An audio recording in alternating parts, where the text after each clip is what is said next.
I believe that the reason God created man was for management. Really? I have never heard it put that way. The first thing is to be honest with yourself.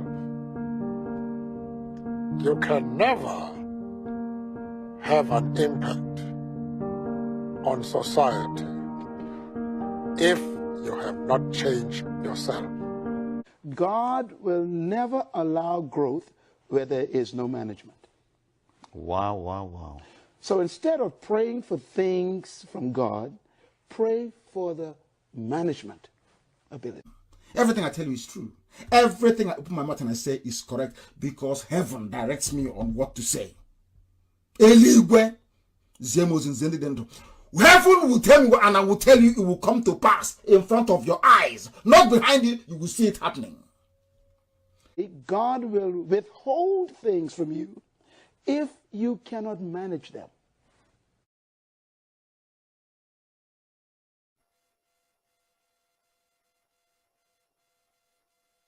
When you look at the facts that something around 1 million people perished as a result of the actions of the British and Russian and Nigerian federal governments.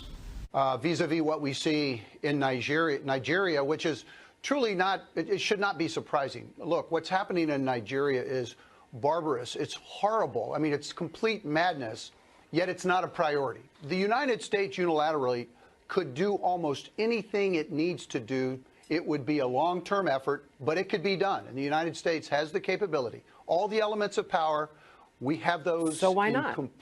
It's not a priority. That's the problem. We are committed elsewhere in the world. Black West Africa is not a priority.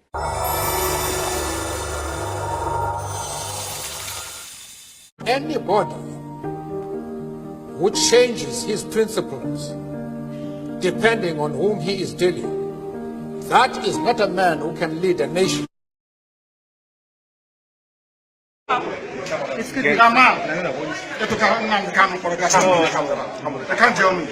way. When the time comes, it's okay. What stupid country is this? So when you see you try somebody's secret, when you like, you try secret. When you like, it's in public. What stupid country is that? What stupid country is that, I ask you? When you like, you try in secret. When you like, you try in private. They are killing my people. They are killing my people. They are killing IPOBs. They are killing my people. After killing my people, you tell me what to tell in secret? The person is mad. Completely mad. Tell Buhari, that's what I said. That he is mad. He cannot tell me. He cannot tell me. He's a madman. There's a contempt of court proceedings here. Contempt of court. They don't obey court order. They don't obey court order. You're telling me secret prayer. Is the person mad? I, Nnamdi Kanu, will sacrifice anything sacrificable to make sure that Biafra comes. We hereby declare no election, no 2023 general election in Biafra land. This no election in Biafra land has been activated. We are going to make it a task that must be done by every Biafran. All measures will be put in place to make sure the adequate civil disobedience is implemented to stop the election in Biafra land.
meaning of discovery. It means to bring to light something that is buried on the ground. If you can accept that, then you know that Biafra is coming. There is nothing man can do about it. It's too late. Way, way too late. The countdown has begun.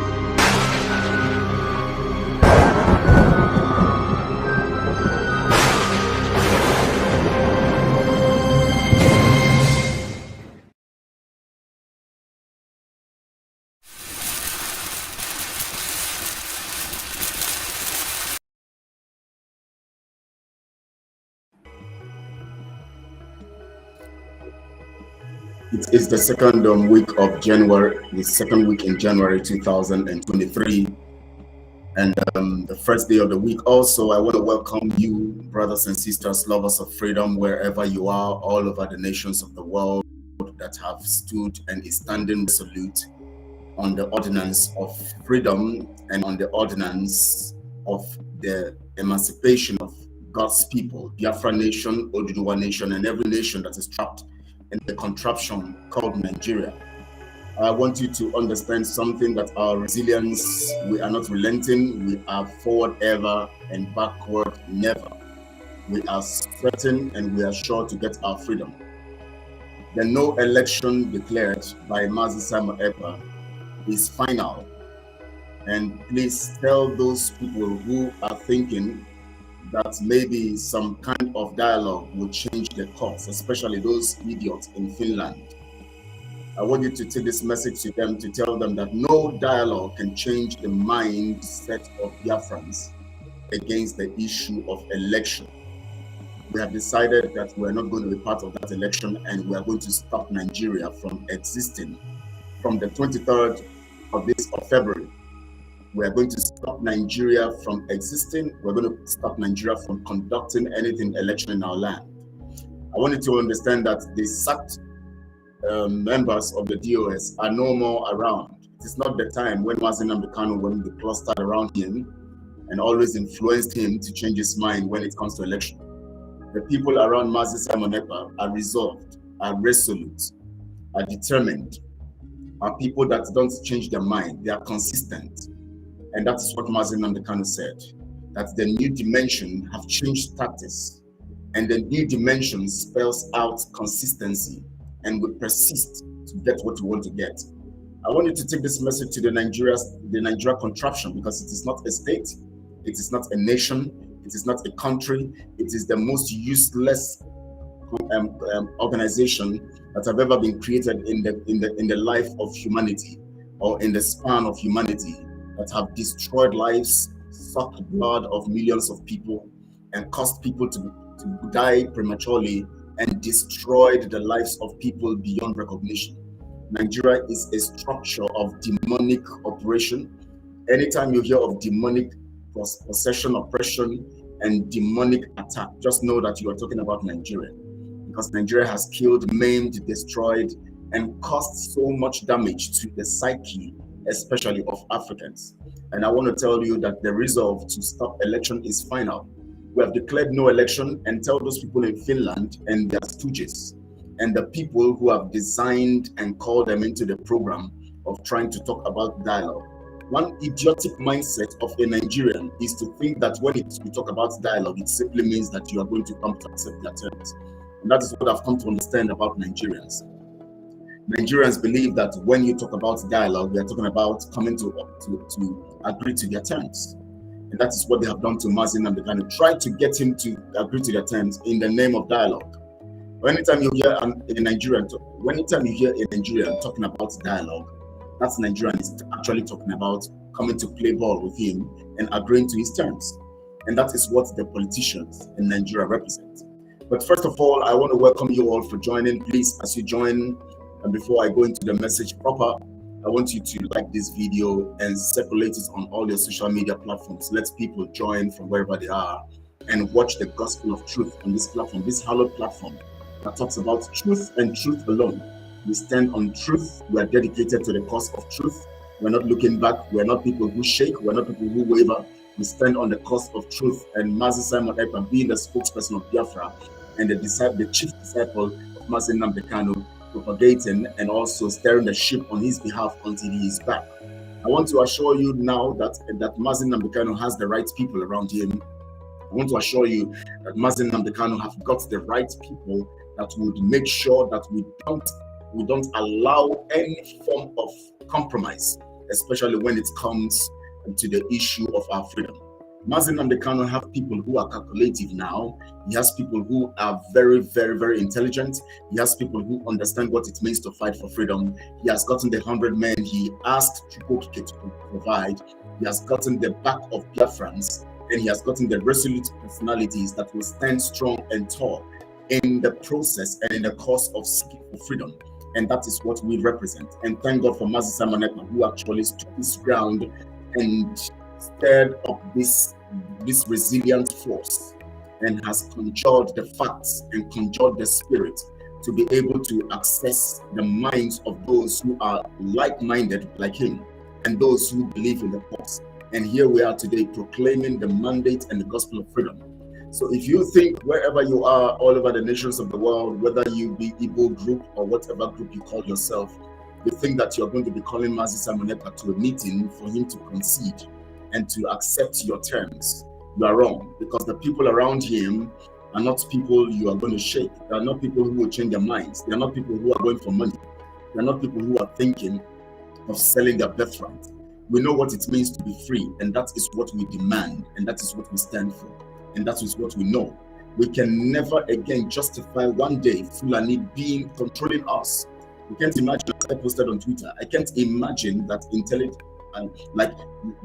intelligent tribes like the Oduduwa tribe, the Biafra nation, and other tribes would allow marauders, criminals, called the Fulani Caliphate, to control us anymore.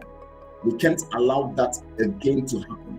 We cannot permit. I can't imagine that we are spending another day under the confines of the Fulanis, under the opinions on the opinions of the Fulanis.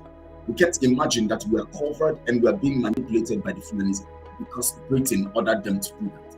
I can't imagine that. And I can't imagine that any human being who have their thinking faculty right will be thinking of endorsing another election for Nigeria to guarantee Fulani's control in our lives. No, it can never happen. It can never happen. Fulani have just beaten more than they can chew. And I tell you that this time around, we are going to tell them that we are ready. And for those people who don't understand what is going on, I want to announce to you today, whether you believe it or not, whether you understand it or not, or whether you actually accept it or not, Fulani has already declared war. If you don't know this, you have to know this and know sense and get sense. If you don't know that the influx of Fulani terrorists into our land, into the contraption, is a declaration of war. You don't need them to come up and declare it by their political caliphate leaders. You don't need them to come to say it formally and officially that they have declared war on you. Once people pick up arms against you and come after you, they have declared war. And I want you to understand that we are already in the war. And I want you to take it from me today and circulate it to those idiots who are talking about election in the midst of war. That we are not distracted, that we are not stupid. We know that we are in war. We know that they have declared war. We understand it that they have declared war. And we understand what it means for war to be declared. Yes, my brother Everest Medo, I thank you. I wasn't here yesterday because we had lost. The meetings we had yesterday were overwhelming, and I couldn't expect meetings for Biafra anyways.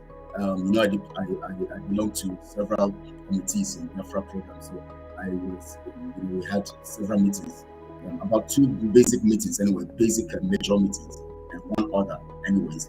So I couldn't make it. I've already set the program. I've already sent the notice that I'll be coming up. In fact, at the point I sent the notice that I'll be coming up by 5 p.m. Biafra time. It was not possible, so I'm sorry about that. And I want to appreciate you all writing messages and sending your messages.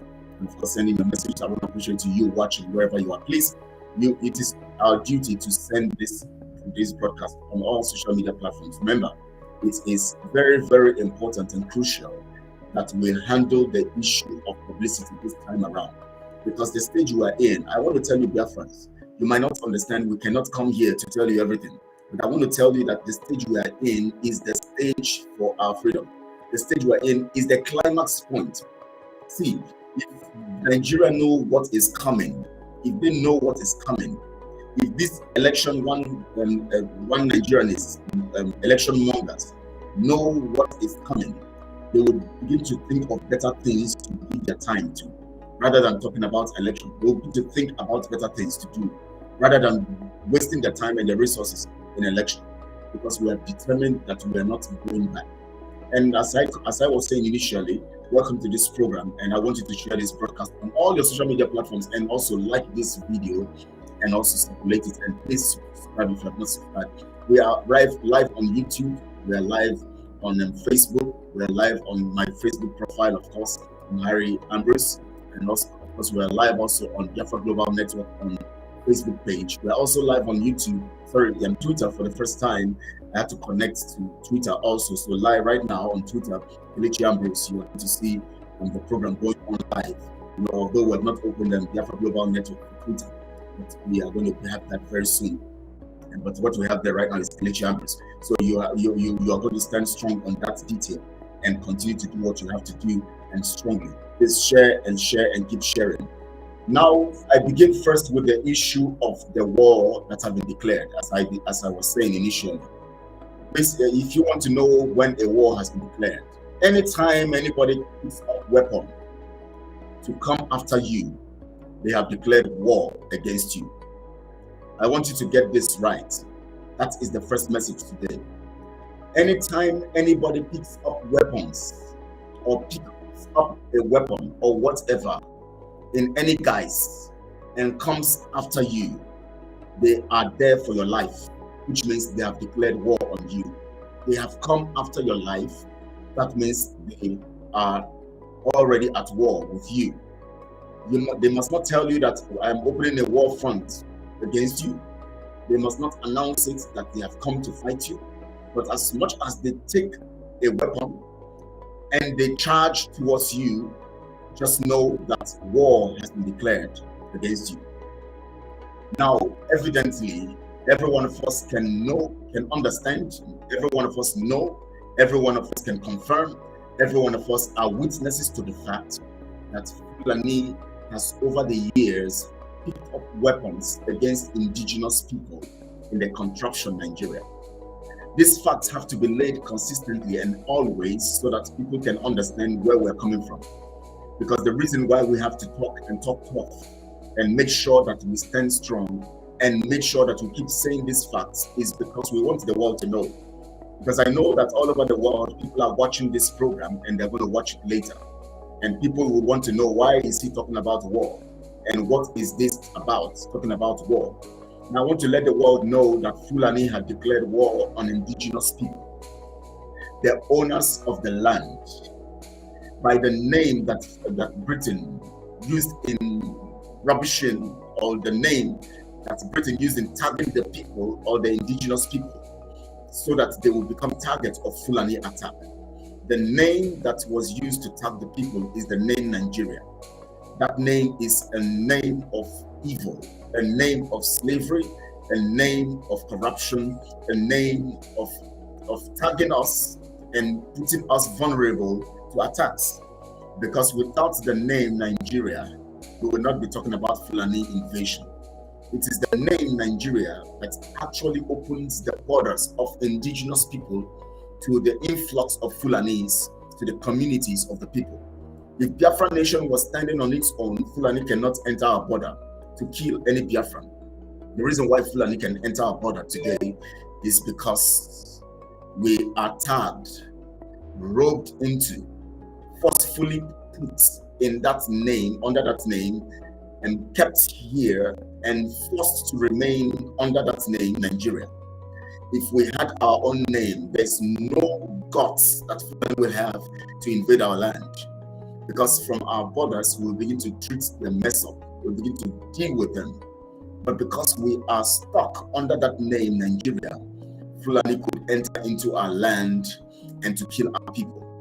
And I want to tell you something today, that the moment we break away from that name, Nigeria, Fulani will cease to carry out any attack in our land. And that is what we're desperately working towards, because we understand the meaning of being a Nigerian. We understand the meaning of being part of the contraption called Nigeria. We understand that it gives Fulani the position or the ability to penetrate our land. It gives them the ability to use politicians in our midst to kill our people. It gives them the ability to actually penetrate our borders and infiltrate our forests. It gives them the ability, not the legality, but the ability, because we are weakened by the concept of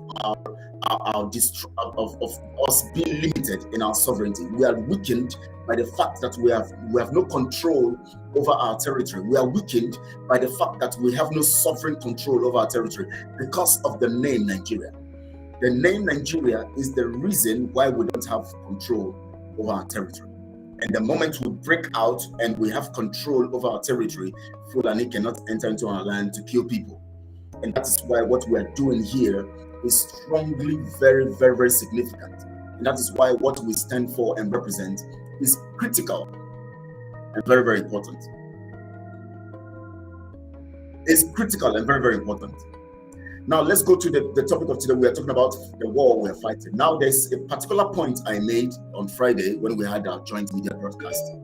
Before, I'm going to show you some videos today, but in case I'm not able to, then we're going to adjourn. And for Tuesday, because on Monday we're going to have Prince Ism here in the house to talk to us on mind surgery programs. So on Tuesday, I'm going to be giving you some massive, very, very, very massive, issues and of course expositions that everybody must take into cognizance and recognize these facts. And that is why today we are actually doing what we are doing today. Now, I want to make you understand, as I said initially, that the war has been brought. But let me tell you something. Some people are saying that why do we want to fight war? We are going to fight war because the war has been brought to us. But the only way that war can be stopped is if Fulani and the Caliphate decide to release Mazi Nnamdi Kanu and give the date for referendum and cancel the election until after the referendum.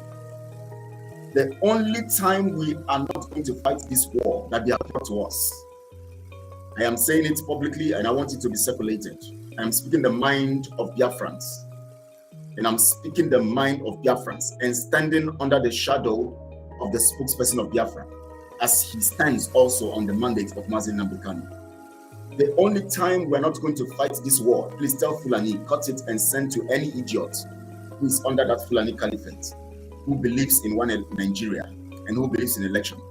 Tell them that the only time we are not going to fight this war that Fulani has brought to us, cutting the necks of our people, killing my brothers and sisters. Some of you are waiting for your family member to be affected before you know that your brothers and sisters are being killed. But I tell you that every Biafran, any Biafran that is killed, is a pain to my neck, is a pain to my soul. And I am not going to wait until my family member becomes a victim. I'm not going to wait until I become a victim. No, I'm not going to wait at all for my immediate family member to be a victim for me to speak. As much as a Biafran is killed, it simply means that I'm vulnerable. As much as a Biafran is killed, it simply means any of my family member can be a target. That's what it is. So it doesn't matter if my family member has been killed or not. I don't know how some of us reason. We are so selfish, we're so self-centered that we think about ourselves. It is only when it has affected us we begin to fight against it. But I am speaking the minds of Biafrans, over 70 million Biafrans. Somebody was saying that he's not part of it on Twitter. And I told him that is why we're 70 million, because you are a minus. If you are not a minus, you would have added to the number 70 million. Maybe we would have become 70 million plus 1. But because you are a minus, you are 70 million minus 1. And that's what we are. So if I'm talking about 70 million Biafrans and you are an E-frog or a one Nigerianist and you say you're not part of it, well, yes, you're not part of it. We're only minus 1. You're just minus 1, but still 70 million, still standing strong. And so that's the order in the course. And that is what we stand for. I want to tell you today, and I want to declare it today, riding on the back and the auspices and by the mandate of the spokesperson of Biafra today, I want to say it to every Nigerian and to the Nigeria government. The sham and illegal government in a contraption called Nigeria. That's the only time we're not going to fight this war is when Mazi Nnamdi Kanu is released, when the election is postponed until a referendum is conducted, when the election is suspended and a referendum is fixed, and then Mazi Nnamdi Kanu is released. Without these, we are not going to stop. We are not going to stop. We are not going to stop. You have brought war to us, and the fighting have just begun. You have killed some of us. The fighting has just begun. But we are not going to back down, and we cannot sit back, as my brother have said on Yukachu, said they brought war to us. We can't sit back and watch them slaughter our people to take our ancestral homes. Never. It can never happen. Fulani, how many times did I call you? It can never happen.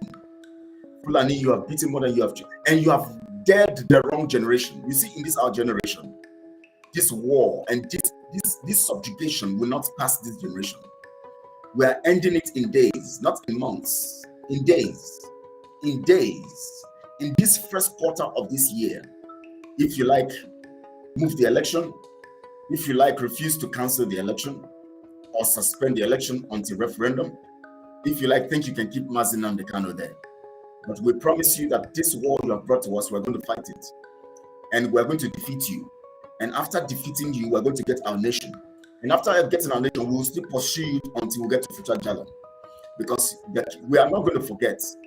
We are not going to forget. I was listening to a particular video of Femi Kayode, when he was, talking to Mazi Nnamdi Kanu.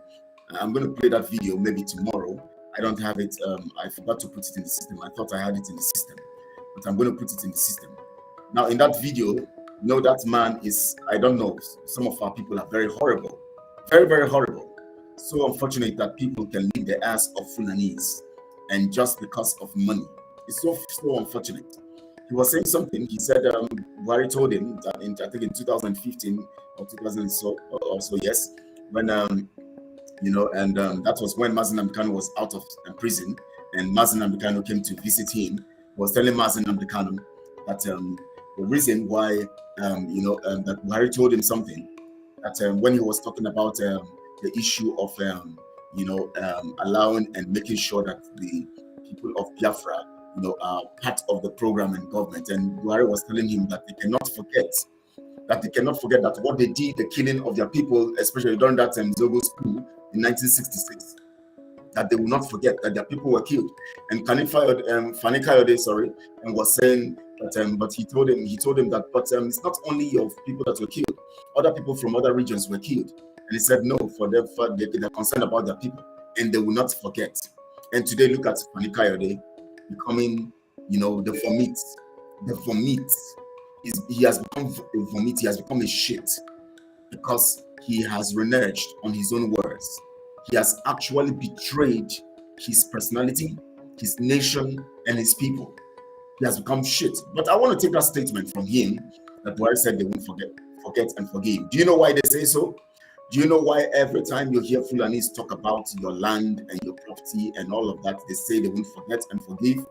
You know why they are using the guise of the issue of Zogo school and those people like Murtala Muhammad who were killed and those other people who were killed, which of course we know that they are not only Northerners who were killed, there are Southerners that were killed also. You know why they keep saying that? Because they want to justify the greed to come take your land, the greed to come take what belonged to us, the greed to come take what belonged to us, and because they want to justify the fight of Usman Dan Fodio according to the order that has been spelled out in the document of the Abuja Declaration. So for them to justify attacks and all of that, they have to keep selling the narrative and telling you that they will not forgive and forget. What are they not forgiving and forgetting? They are the ones who first attacked. They are the ones who are attacking. They are the ones who are fighting. They have been the ones attacking us even before the 1966 coup. They have been the ones attacking. They have been the ones killing. We have not talked about anything about that. We have been protecting ourselves, defending ourselves every time from the time Nigeria was created. The Fulanis have been the first people to kill our people in the north. And we have always, only what we do is we defend ourselves. Even the 1967 war, they were the ones who brought the war to us by British advice. They brought the war to us. We defended ourselves. We never fought them. We have never attacked them. We have never been the first to attack. But they keep coming after us. And they are talking about not forgetting. Can you be the one to attack and you talk about not forgetting? What are you not forgetting? You attack, you send your militants, you send your terrorists to us, you attack us, and then we defend ourselves, and then you say you will not forgive. You will not forget. What idiocy is that? Who does that? Who does that? Who does that? So that is why this war they have brought to us now, we are going to fight it and get our freedom unless they release Mazi Nnamdi Kanu, suspend the election, and then declare for a referendum. These are the basis of why and how we can stop to defend ourselves. And of course, in stopping to defend ourselves means that we are not going to fight back. We're just going to hold our weapons and stand by the side and observe these things done. And then we know what's next after that, because those things are legal. But as much as they have decided to bring weapons, Esther Ofidon, you said, greetings, Kelechi. It's surprising the number of Efilefus we have in Biafra land. Yes, it is surprising, but it doesn't turn us. We're not shaking, because we know they will keep coming. They will always be there. In fact, more people will become Efilefus. More people will still back down. More people will still be bought over. Mazi Nnamdi Kanu prophesied it. Everything he prophesied is true, and they're coming to pass. Now, I want to tell our people how the war they have brought to us to fight that war is cheaper than allowing election. I'm going to tell you this. I made a statement on this, on Friday when we had the media joint broadcast. But I want to explain it further here, because it seems most people might not understand it, because it was a joint broadcast, so it was brief. My explanation was brief, and especially when someone was asking a question that, what is it by war we want to get this? And I told them that we didn't bring the war; they have always brought war to us. And as much as they have brought war to us, we're going to defend ourselves. And to defend yourself, you have to fight back. That's the only way to defend yourself. You don't defend yourself by sitting idle. You defend yourself by fighting back. You don't defend yourself by going to your ministries, praying. On Tuesday, I'm going to be talking more on this ministry thing and this religious and strategy that they are using to fight our people. And at the same time, also, I'm going to also play the video of Ingila, or is it Igila, and all of that, Joshua Ingila, and then compare the two videos of the so-called prophecy, that is making. And I want to tell you people, you see, our people are just, when you become brainwashed, you just get carried away, and whenever truth is coming, you don't believe it. You just want to hold on to what you believe and what you are standing for. I want to tell you that 99% of these religious houses, including the religious houses that you think that are popular and well-known, 99% of them don't have your interest. They're only concerned about the resources that is coming to them. I can tell you that I am in the field of ministry. I know what is going on. So I'm talking to you as someone who is part of the system. I'm telling you. And that is why God have told me that this is your work. Speak to the people. You are not called to begin to sit somewhere to collect tithe and offering. Speak to the people and speak the gospel of truth, as my men of old did. And that is why we're seeking for freedom. Because every true pastor will first seek for the freedom of the people. If the Son of Man shall make you free, you shall be free indeed. Anybody who is a pastor who is not talking about your freedom, and who is only talking about what God will do for you, and how God will bless you, and how God will provide for you, and how this is your week. If you go to Twitter now or on Facebook, go to the so-called GOs, then the message you will see from today and tomorrow morning is to tell you that this week we do this for you. This week we do that for you, because they are interested in that money that you're going to bring. They are saying it not because they want your progress, but because they know that they need you to believe, and that anything that comes into your pocket this week is because they said so. They want you to believe that because they prophesied on Twitter and social media, that is why this your week became blessed.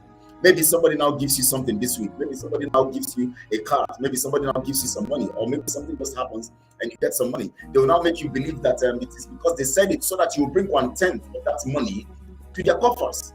That is the intention. So anytime you see them prophesy every week, at the beginning of the week, they send a prophecy. I prophesy that this your week will be this. It's not because they said it, that is why you got what you are getting. You have to get that right. We have people who are Chinese, who are Buddhists, who worship Buddha, who worship demons. Yet they are weak, they receive money, they receive funds, people bless them. Is it because any pastor prophesied into their lives? No, it is because it is natural. God has designed it naturally. If you work, if God puts in the minds of people to bless other people. People think of people and do something for them. It is natural. God has made the rain and the sun to fall on the people equally. So the law of success does not have to do with what somebody said to you. When you do the right connection, God allows you to work. It is natural. That is why they always prophesy to your week, not because they are interested or they are actually going to relate and regulate your week, but because they want to make you believe in your mind that it is because of what they said that your week became blessed. I want you guys to understand this. You have to see them. The days of manipulation is gone. Let me read what Clement says. He said, Clement, he said, I believe it's too late. Our culture and way of life is totally different. We are nomads. We are futuristic. I'm going to talk about the religion thing on Tuesday. Let me stop here. Let me go take it from here, what Clement is saying. You see, I don't understand why reasonable people will want to stay with people who don't have the same beliefs in them. Even when you marry somebody and you're not compatible, you will fight. In fact, it leads to bloodshed sometimes. It leads to very, very grave domestic abuse. Sometimes it costs lives when two people who are not compatible, who are not compatible, compatible, C-O-M-P-A-R-T, compatible, are not C there, so compatible. Now, let's use the issue of marriage to compare these things. You are not compatible. You have fights, you have destructions, you have family interventions, you have meetings, you have quarrels, family members will come to adjudge this matters we talk about every time. Sometimes the man will stay away from the house, sometimes the woman will begin to flirt, sometimes the man will begin to look for solace in other women, sometimes the man will go into alcoholism, sometimes things will begin to happen, differently. Because, why? You are not compatible. Thank you so much, my brother, Pro Football, okay, coaching TV. Wow, Pro Football coaching TV. Thank you so much. You're amazing. One name. Let's keep going. Tomorrow we are many. Yes. Sorry, together we are many. Yes. Sorry about that. I think tomorrow. Together we are many. Yeah. Thank you so much, my brother. Yes. Together we are many. That's why we say anytime we talk, we say 70 million Biafrans because we know we are many. Now, as I was saying, I haven't forgotten the narrative of what I was talking about. For this. I don't know whether somebody can remind me so that I can continue from there. But anyways, let me go on. Now let's go to what we're saying. Now, the reason why this war, to defend ourselves in this war. Yes, and thank you for Helen for that message. Yesterday, the news came that 200 people were kidnapped in Edo State. Waiting to board a train, I think from Edo to, I've forgotten the particular place they were going, but it's not Abuja, it's one part, I think, within the South or so. They were kidnapped. Is that not war? Is that not a call for war? Because now they're going to kill some of them. They're going to demand for money. Some of them will pay and they will still kill them. They will rape the women. By now they have raped them several times. They are starving them. They're not eating. Nothing is going on in their lives. They are stuck. Every business they had in mind to do is stuck. You will need to get to this point where you become part of these people who have become victims before you begin to speak up, or before you begin to know that war has been brought to you. Now, does this not reflect the fact that, yes, to Delta, yes, from Edo to Delta, yes, correct, Helen, thank you so much, yes, they're going to Delta. But while I've watched in the community in Delta, there's a name they put there that I saw yesterday. I didn't actually look at it particularly anyways, but I know it's in Delta. They're going to Delta, Now, don't you, as somebody who is reasonable, is this not a declaration of war?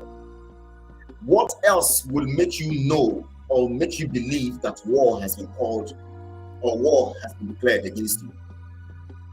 That as foolish as you are, all you want to do, that in the midst of a war declared against you, or in the midst of war declared against you, you are looking for election.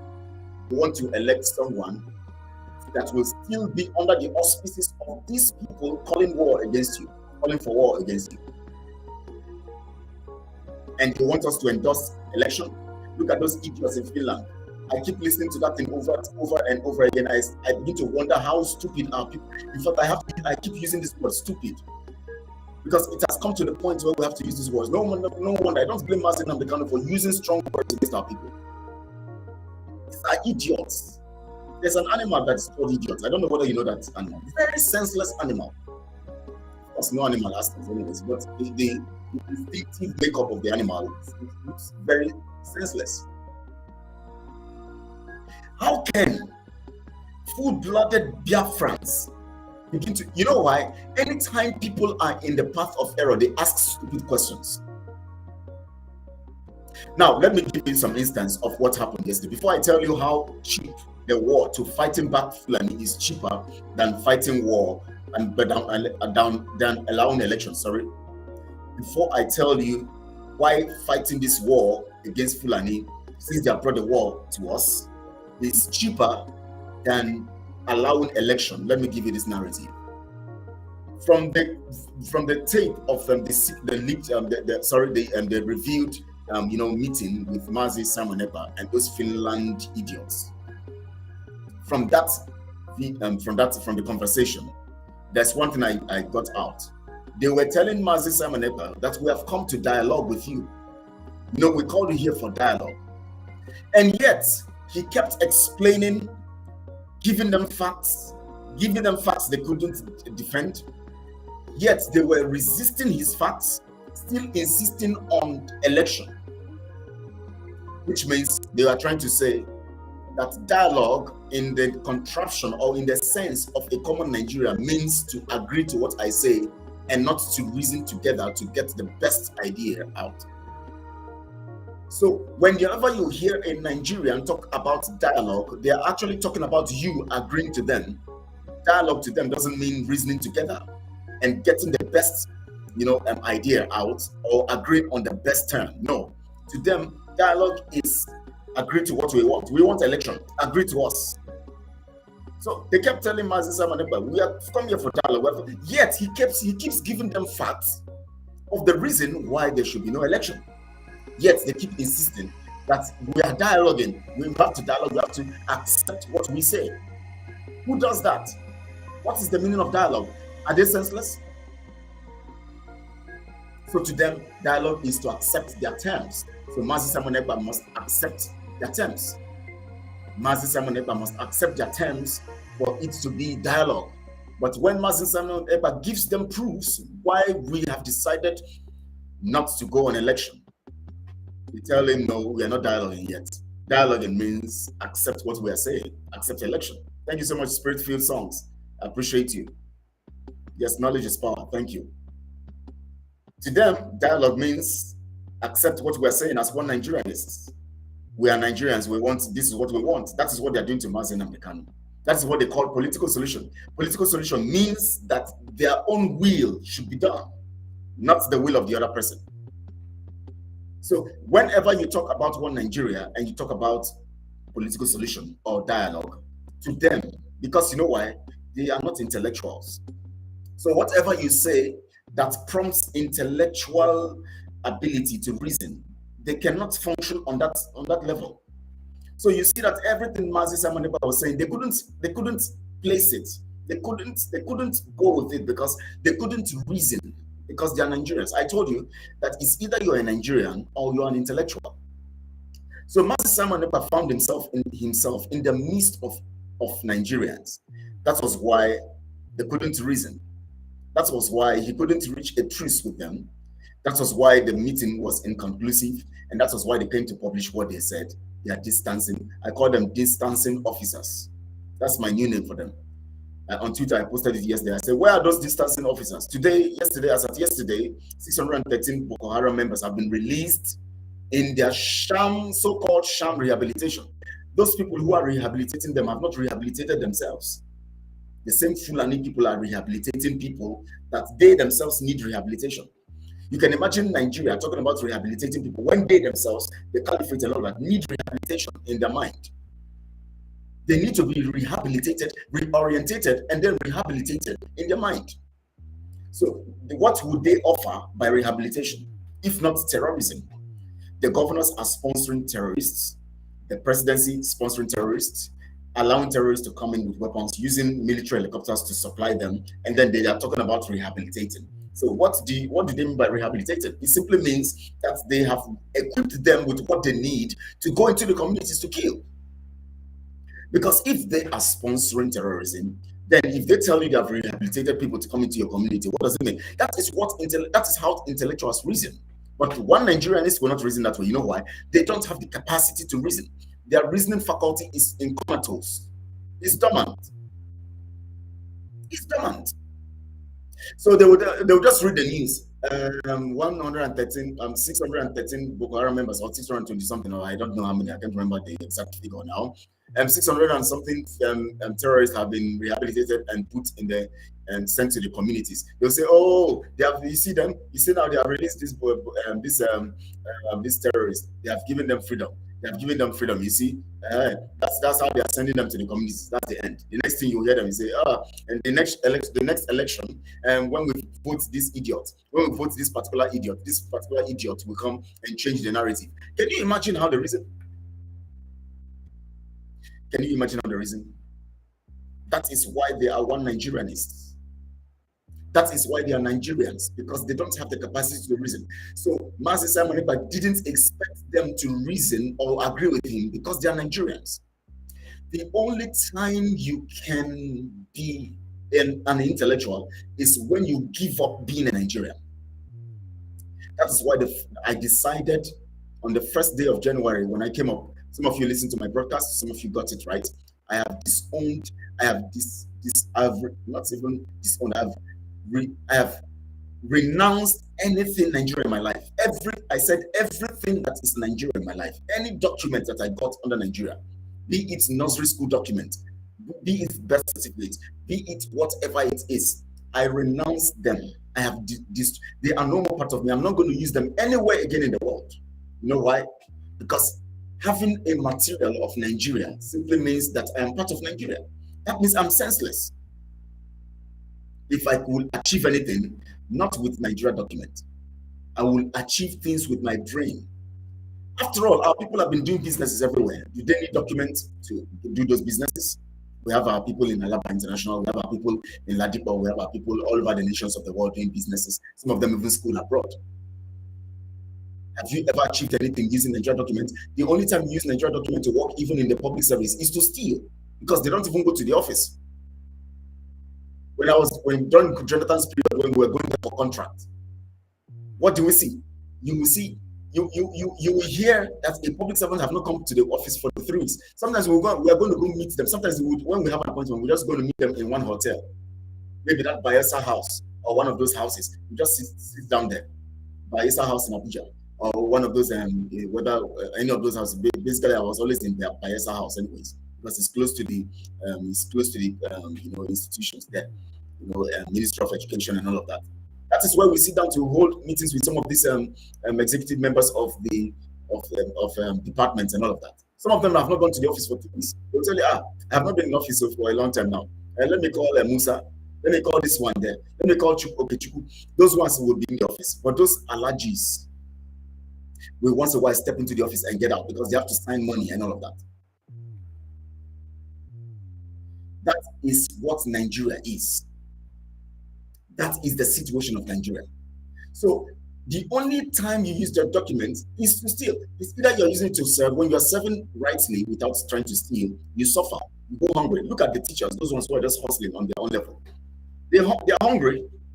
The only time they will get extra income is when they manipulate the students or call for one bill that the parents will pay, or call for one program. Maybe they want to do food and nutrition. They tell the children to contribute to some amount because they want to make money from it. Tell them to bring some money to buy broom or to buy marker for the class, or to buy ink. You can imagine the kind of contraption that people are in. That is the only time they make extra income. So they must always go engage in corruption to get extra. Go to the ministries and see how they're stealing. go to the ministries and see how they're stealing. Nigeria documents can never make you make anything out of your life effectively or without crime, without stealing. So what do I need the documents for? What do I need Nigeria documents for? One of my family was saying, hey, what if you want to do this, you want to travel, you want to go there, you want to go there, the document may be needed. But I said, yes, I don't need those documents. I am stateless. If that's the case, if I want to travel to any country of the world, I'll tell them I'm stateless. And I can use any document of any other nation as much as I have the residence there. John Amelda says, I was unfortunate. The first time I watched MNK, he was so loud, angry and cursing people, but now I know why. Thanks to masses. Honestly, let me tell you something. Let me tell you people something. I have never for one day felt offended for Mazi Nnamdi Kanu's cursing and his hard words. From 2013, I began listening to him critically. I have never for one day, I just felt it's natural. I don't know why in my spirit, I just felt it's naturally okay for the strong words. Because I already had this premonition, this mindset that Nigerians are stupid. Because there is this knowledge, when you see those who research, who make studies, would always get information about Nigeria even beforehand. You don't need history to be studying in school to know this. I had this natural, desire to study and to make research from childhood. So the issue of Nigeria had always been, I have always known that there's something wrong with this contraption of Nigeria. I look at houses, I look at rivers, I look at preference. I said, these people are not the same. Why are we always together? You see an average Fulani or Hausa carrying dagger and walking. And you see you that is, have good conscience. You're just moving with free mind. You're just going on your own without carrying dagger. But the day you carry a weapon, they tell you that it's illegal. They arrest you. Maybe you carry, or they see you with dagger. They'll say, "Why are you carrying dagger?" But when they see dagger with Fulani, no, it's okay. It's part of the system. Okay, I understand you, Almeida.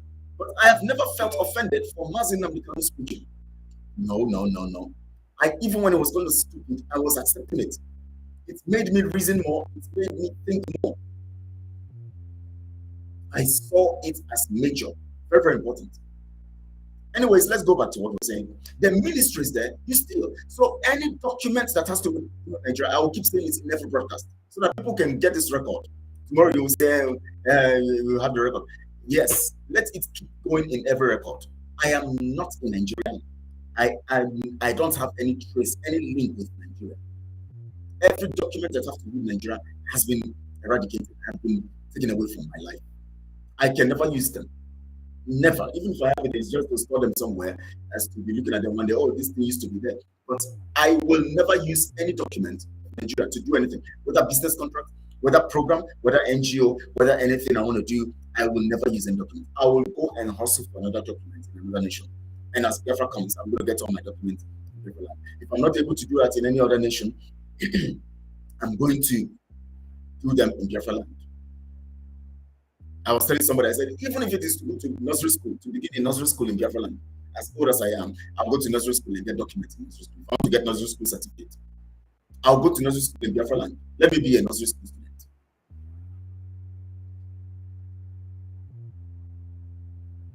Spirit-filled songs, watching your program and the kind of caliber of people in the future in your program may need to understand that intelligent people have taken over the struggle. Thank you so much, my brother. Thank you so much for that compliments. Thank you. Yes, and that is what it needs. The movement needed intelligent people. That was why Mazi Nnamdi Kanu was crying for 100 men, because morons were around him. Did you hear what he said? He said, if not that God has called me into this, I will not talk to any one of you. He said, any one of you. And I was not there then. I was not part of DOS. I was only a viewer watching it from afar. I would never join because I was looking at everybody. I was looking at the people around him. I was looking at everything around him. I felt, well, these kinds of people. Well, let me see how Mazi Nnamdi Kanu will succeed. So I was only his fan. I was not a fan of those people because I knew they were idiots. I was only following Mazi Nnamdi Kanu, following him, and I believed in him so much. I so much love him. I so much believe in him. I so much love him. And when Mazi Nnamdi started 2019, I started listening to him. I said, wow, I fell in love with these two men. And as soon as Mazi Nnamdi was kidnapped, the first person that came to my mind was Mazi Samaneka. I was looking at him, I was looking at his face. The first place I tuned to was his program. When the news broke, I went to Mazi Nnamdi's wall. I saw that this is true. I straight went to Mazi Samaneka's wall. I wanted to hear what he was going to say when the news broke. So when he was saying that we are watching, because I remember that first program, he was sitting calmly, he was just talking from it, whether in the vehicle or so. I think I remember, he was saying we are watching what's going on. We have heard the news, we are watching, and all of that. I was observing his body language, and I said, this man is resilient. And then I was waiting for those videos to broadcast on Radio Biafra. They came up, and that's what they said. They talked as if they were tough. I said, okay, since our people are still tough. So, but my concern was Mazi Samaneka. I was listening to him every time. I saw him taking stands that were supporting those people, those idiots, in their stance because they were standing for sit-at-home. When they began the sit-at-home, then suddenly Emmanuel Kanu came and started resisting sit-at-home. I was surprised. It was unusual to me. It was like, what's going on? How can you resist something? Your brother is in danger. You are resisting something that people are saying that we want to, because you said to students have to write exam. I was just imagining what nonsense is this. And then suddenly the sit-at-home was cancelled. I said, no. So that was cancelled. When Master Simon was now insisting that the sit-at-home would stay, all of that, and yeah, that is when I said yes. And I was just praying in my heart. Biafrans should just comply with this man. Biafrans should not embarrass us. Biafrans should not disgrace us. Only for that election to go. But when that election was held, I was looking at how I tuned in to see how the body language of Mazi Samaneka would be, and I saw that he was even stronger. Wow, I say yes, this is it. That's when I decided to come all out. I will never leave. I will back him. I will back Mazi Samaneka because of the love I have for Mazi Nnamdi, which he also Mazi Samaneka have for Mazi Nnamdi. And for that promise to Mazi Nnamdi, I will never disappoint you. I say no, I'm one of those people who will back him up to make sure that he doesn't disappoint Mazi Nnamdi. And that's how I came out, because my love for Mazi Nnamdi is beyond measure. My love for Mazi Nnamdi is beyond measure. And for the fact that being the chief disciple, he gave that promise, because I'm also a disciple. He gave that promise as chief disciple. I said, no, if my chief disciple has given that promise, I will back him. And that is why I stand here strong, and I do everything. And I have told their lie. Mazi Nnamdi tore his passport. Mazi Nnamdi tore his passport, destroyed, and gave every medal he has won, everything. So today he's just as saying that Mazi Nnamdi never ever did anything for Nigeria. He never ever ran for Nigeria. He never ever did any marathon program. He never did anything, because every medal he has given them, which means it's just like he has not done anything for Nigeria. I said, this is the right way to go, and I'm going to also do that line. So I told their line, because if I want to be a true follower, I must follow what I must believe in. By telling you that I believe in them, I do what they do. I destroy my documents. I say I am no more in Nigeria. No documents of Nigeria I will use anywhere in the world. And it's a foul. It's a foul. I can't use any document anywhere in the world. And you can do say, if 70 million reject Nigeria by destroying their documents, you will still survive, you'll eat, you'll not die. Someone says you are 100% correct when Mazi Nnamdi and you guys back up in fact, and you guys back him up. In fact, the entire people of Twilight will notice that the prayers of Mazi Nnamdi have been answered. Yes, my brother, it has been answered. And when you look back, you know that Mazi Nnamdi don't answer this prayer. Elohim answer this prayer. Chukwuka answer this prayer. Eledumare answer this prayer. Whatever name is called, whether Obong, you know, whatever name is called in Biafra language, any Biafra language, he answered the prayer. And that's why we're here today. That's why you can't try us. You can't try us. Are you going to come intellectually? We are there. Are you going to come by resilience and spirit and strength, by physical strength or anything? We're there. Are you going to come by threats? Are you going to come by enemies? We're there. You can never, we are unbreakable. When Mazi Nnamdi was saying we are unbreakable, you should understand where he's coming from. He was actually prophesying the people that have come in this new dimension that he's talking about. He was actually prophesying the people. He was not talking, you know, okay, let's refresh. Rebecca Sharon says I should refresh. Please, I want somebody else to confirm. Are you hearing me? Can you guys hear me well? Let's know whether it's from a device or it's a general problem. So I want to confirm And please, you can send a message. I've sent a message from the Sharon. She says, married to refresh, so I can be sure that that it's not a general problem, but it's a general problem. So I can do the refresh quickly so that I don't say something and you people don't get it. I want every information, everything I'm saying today to get to you guys. I have less than how many minutes to continue this podcast as we move forward. Because I don't know, I've not even gone into the topic yet, and yet I'm saying so many things. It's just the Spirit, when the Spirit leads me, I follow. So please confirm to me if I should refresh, or if you guys are hearing it, if you're okay. If Sharon says the love,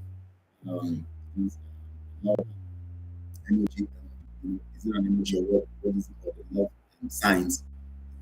Yes. Because I want to be sure that you all are getting it also. Please send me a message if you're getting it.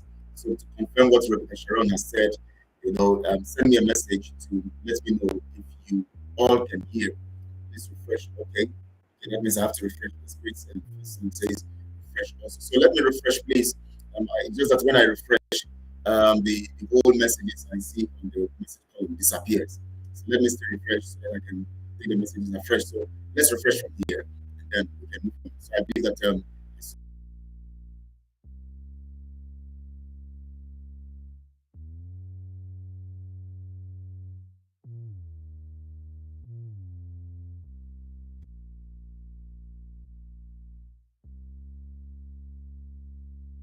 been a problem for the past days now.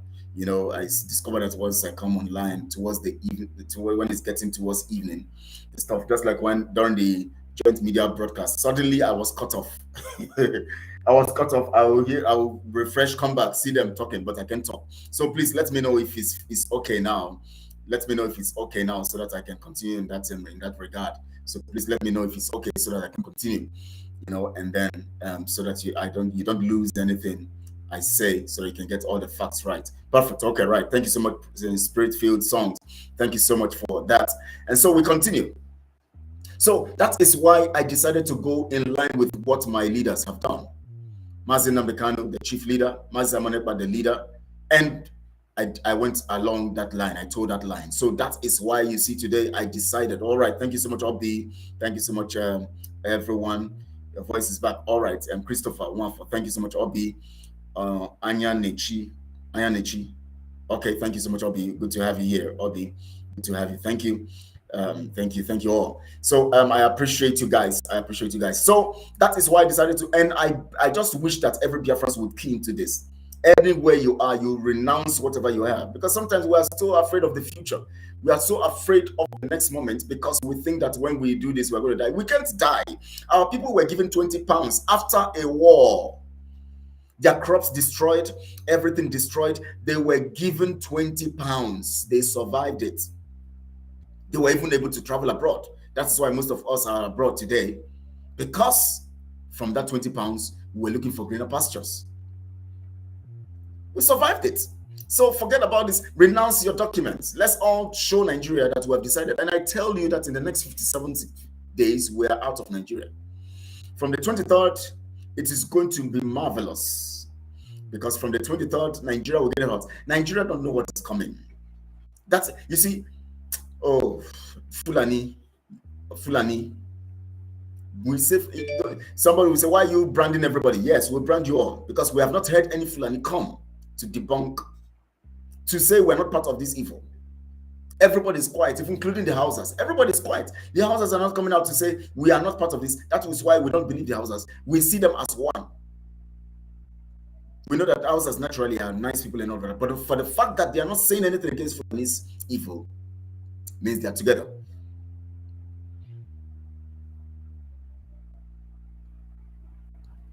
Means they are together. So Emmanuel Bino, Nigeria will happen to Ifeanyi, not as it happened to Edo people yesterday when Fulanis hijacked their train, injured, killed, and kidnapped.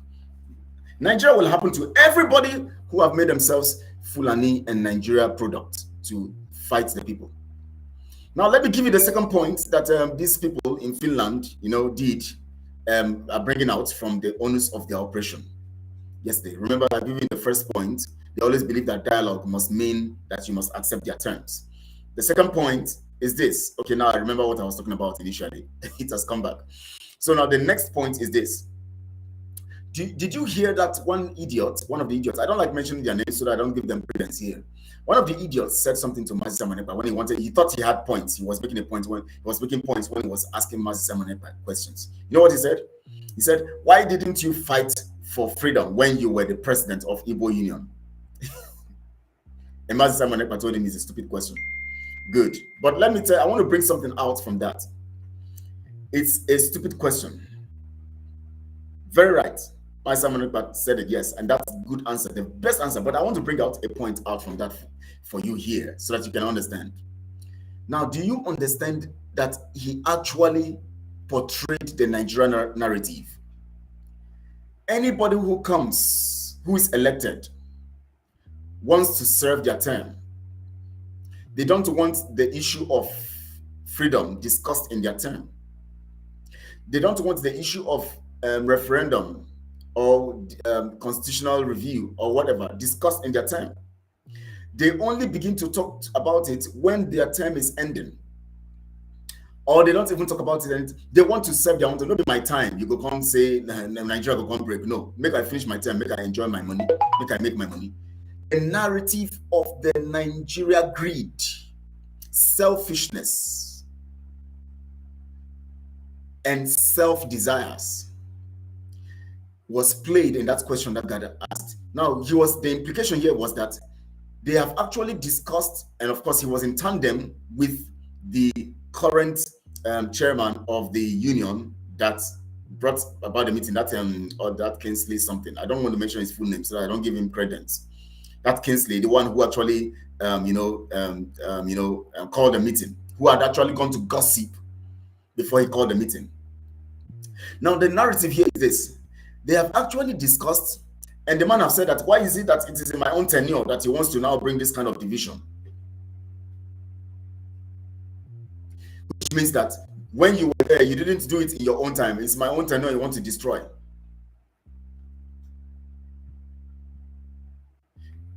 It is my own tenure you want to destroy. Is there any fine Chineke that is being constituting nuisance? You have not even seen the message. Let me see. Okay, all the messages have disappeared from my phone, so from the platform. So maybe when he sends another message, I'll see it. I want to see that Ifro, and all of that. It's good to have them here. Let them hear and listen. They are listening. They are hearing the good news. So whatever, they have conscience. So if their conscience tells them that what they are doing there, then that means they have become reprobate and they will be consumed. But if their conscience is rescued from this message, they're going to be restored, and then you know that they have hope.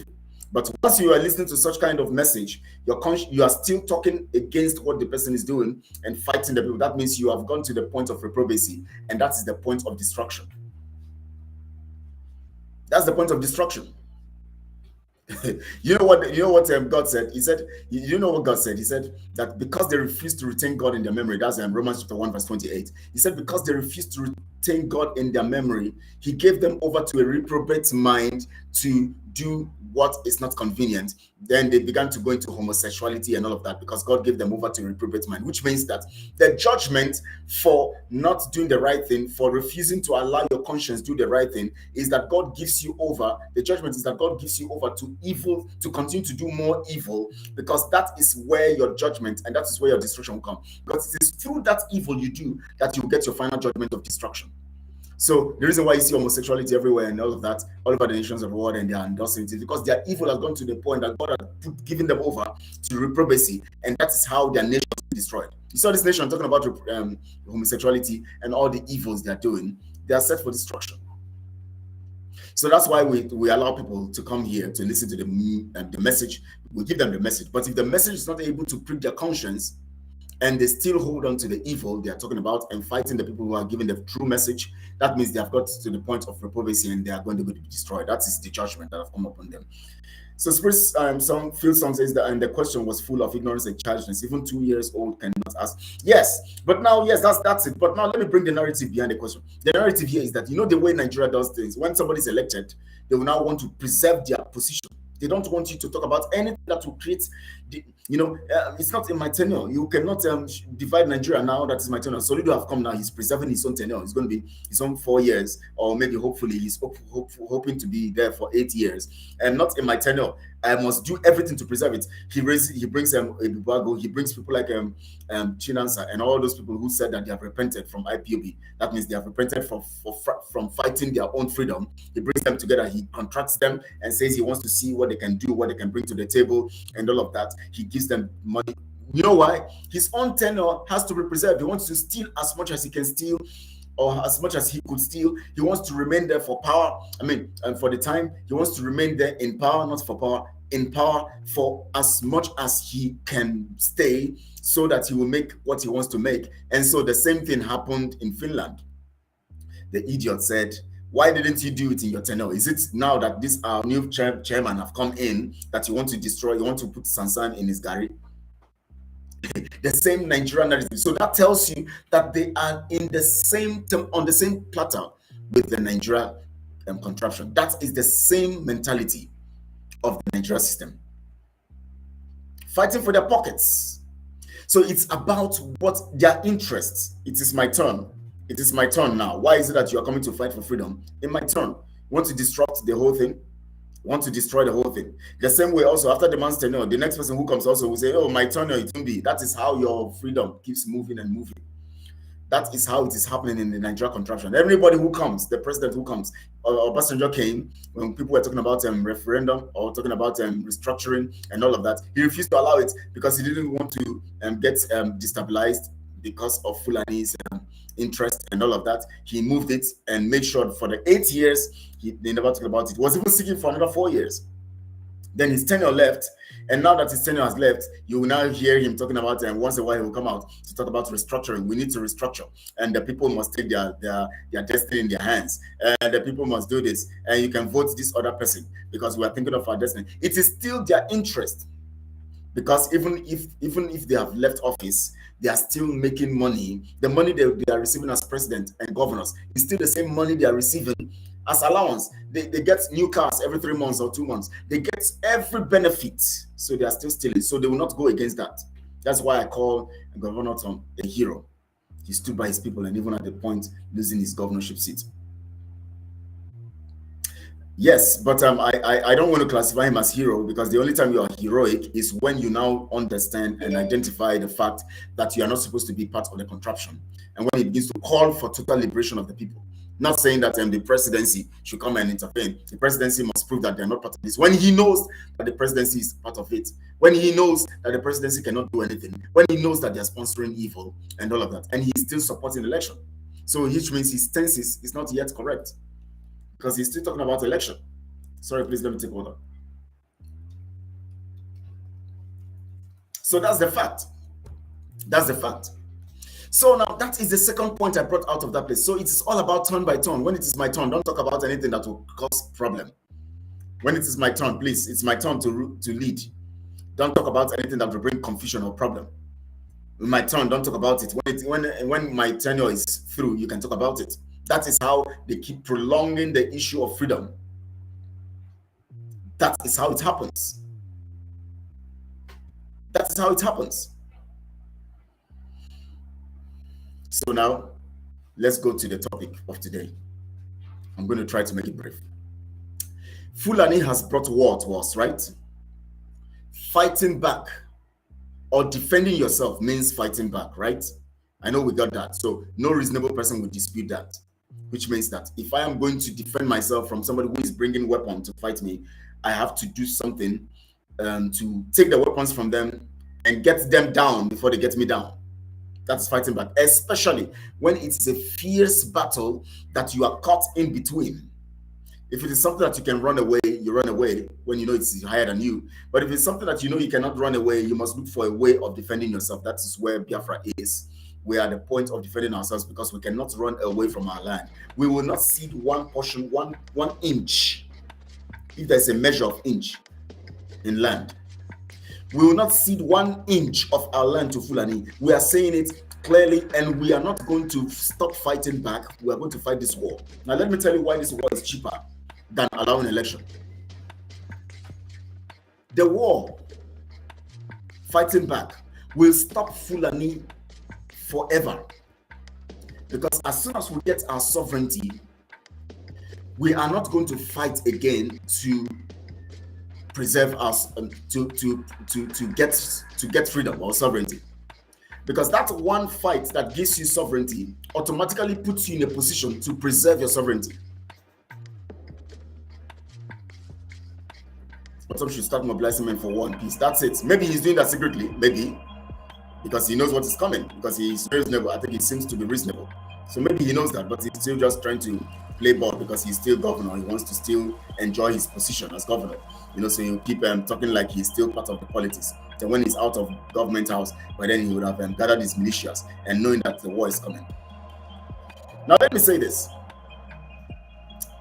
The war that Fulani has brought contains several things. The war they have brought is one. Look at what they are seeking for. For those people who don't know why Fulani is fighting us. One, there is a document called the Fulanization Program, which is Abuja Declaration. That Abuja Declaration was sponsored or is sponsored by the Arab world. In that document, they have offices in every nation that is in Africa. And they have office in the contraption of Nigeria, called Nigeria, in Abuja.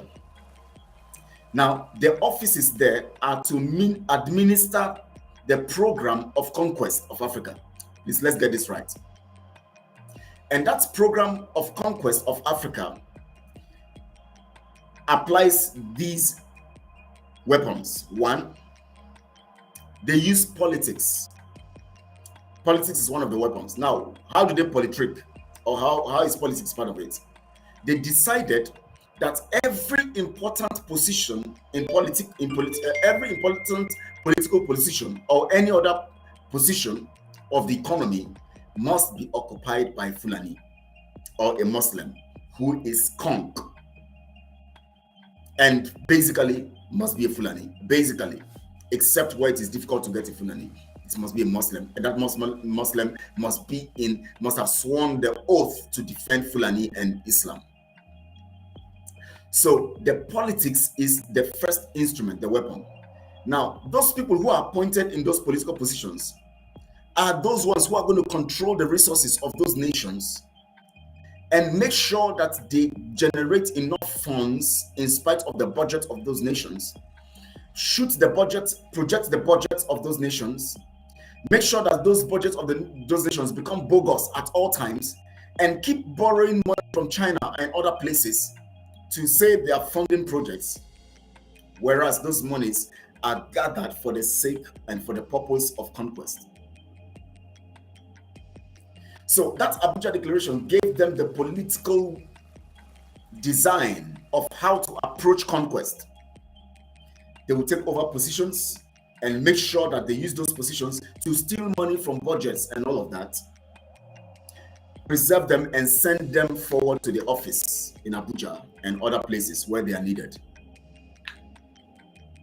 And so the reason why they must sit in those political places is because they have to control your economy, control your political power, control your social life, and that brings us to the point of religion. Religion becomes the master program because it actually installs the political power, but has the tendency of controlling you socially.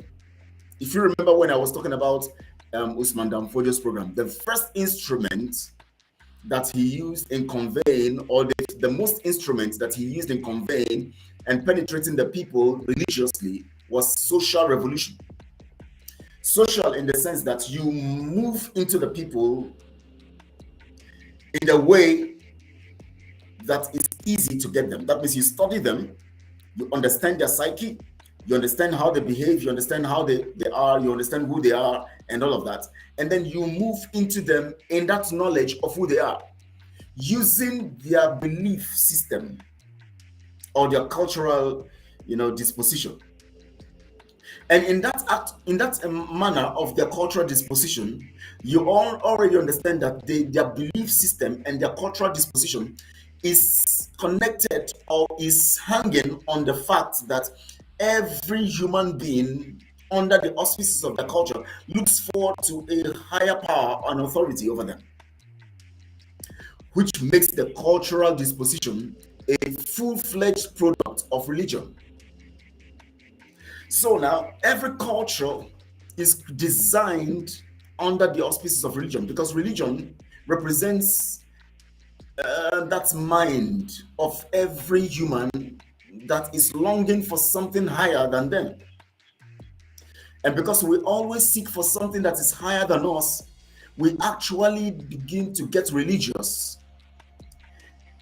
Even when people design their own religious program as a means of controlling us, they enforce this through political power, because when they have political power, they can make you believe that their religious plan and program must be followed, because it is that religion that gave them the ability to control you. So Fulani uses that as a weapon. One, the weapon of politics, taking control of every government that is now a Fulani government anywhere in Africa must make sure that it is a Muslim. If it is not a Fulani, if it is where Fulanis are not dominant, it must be a Muslim who is a die-hard Muslim that controls the basic economic and political positions in those places, in those countries. So that is why today in the contraption called Nigeria, and in Abuja, and even in the States, those who control the economy, the power, and otherwise are the Fulanis. They control every aspect. Remember one time, one Fulani foreign affairs minister also in Abuja, I think about 3-4 years or so, how many years ago, when he was being asked a question, and they asked him, he said, "What are the successes of your administration?" You know, he said that, in fact, in his time, I think he's the Minister of Technology or something also. Yes, Minister of Technology or something, or you know, things that have to do with technology and technological. He said today the way they brand kilichi, you know, kilichi, is it kilichi or kilichi? Yes, kilichi. You remember that meat, dry meat that Fulanis eat and Muslims and Hausas eat, that dry meat that even our people are beginning to fall in love with now. They have used to poison our people and turn their brains to donkeys. You know, he said that meat, that they have improved on how they process and produce the meat. That is the achievement of a Minister of Technology or something, Minister of Science and Technology or something. They have improved on how to make kilichi better. They have, did you hear me well? A Minister of Technology, Science and Technology, or whatever they call that name, branded under the contraption Nigeria, said that his success, the years of serving as Minister of Science and Technology, is that he has been able to brand kilichi and produce kilichi better, dry meats. That the technological ability to produce kilichi now is different from. Okay, yes, my brother said something here now that he said 32 years of research. That yes, I think they were talking about research. You're drawing on my Kingsley. Oduduwa said something like that. You're reminding me this stuff now. I think he talked about research. Yes, he said the research they have done. They have been able to research well on how to process kilichi. Jesus Christ! Oh my God. Before I go on that, let me just say, when you actually say they brought citizenship for themselves, their children in some of these small island countries which they will be worshipped. Yes, that's what they did. Thank you for bringing this. I think something told me that this message content, I have not read it. They invested on money looted there. That is why they actually brought the monies together. The $21 billion that Babangida's government brought then and other governments brought was to sponsor their people in different governments. In different African governments, they begin to put Muslims, they begin to sponsor Muslims into the government of those nations because they want to control those countries. They put it in government in Togo, in Benin, in Ghana, in Liberia, in everywhere they are putting Muslims, they are sponsoring Muslims. If they are not able to sponsor Fulanis, if Fulanis have not been able to climb, they put the Muslims first, and then they are sponsoring Fulanis to buy citizenship. They are buying citizenship in all of these places so that their people will be in control.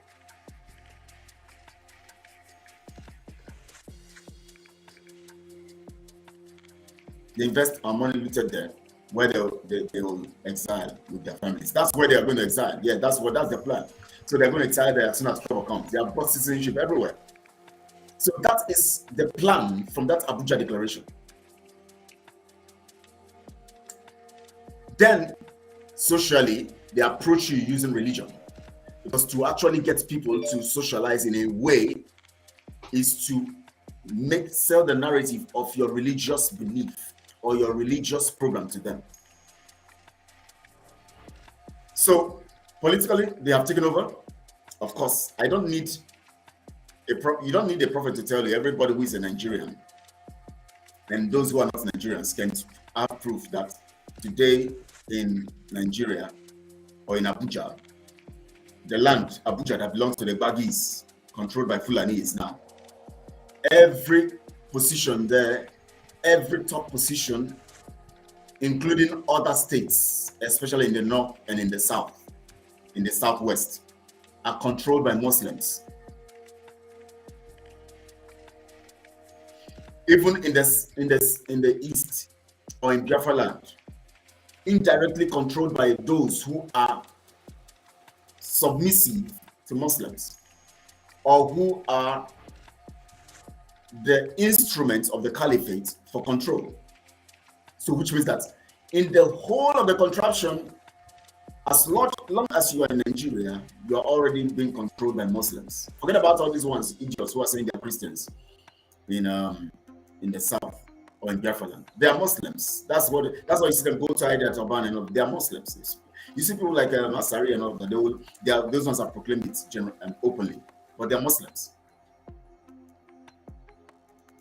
It's obvious that that asked unreasonable question in that meeting was Master Simon lack knowledge. It is obvious those that asked unreasonable questions. Of course, they are Nigerians. They cannot have reason. They cannot have the ability to reason, my brother.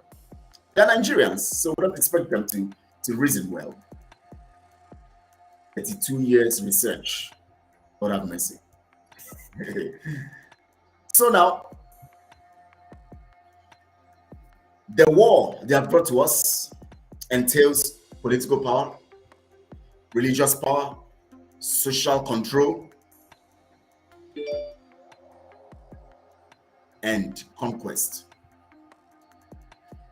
To conquer, they use these three weapons: social, economic, and political, to achieve the fourth, conquest. So the war is for conquest.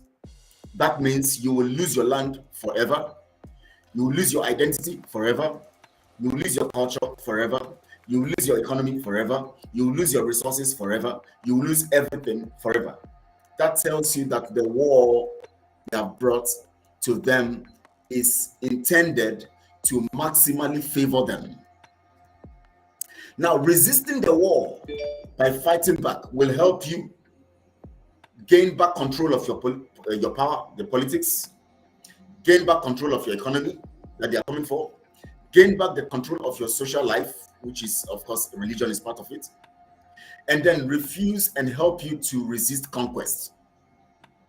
That is what fighting back does for you.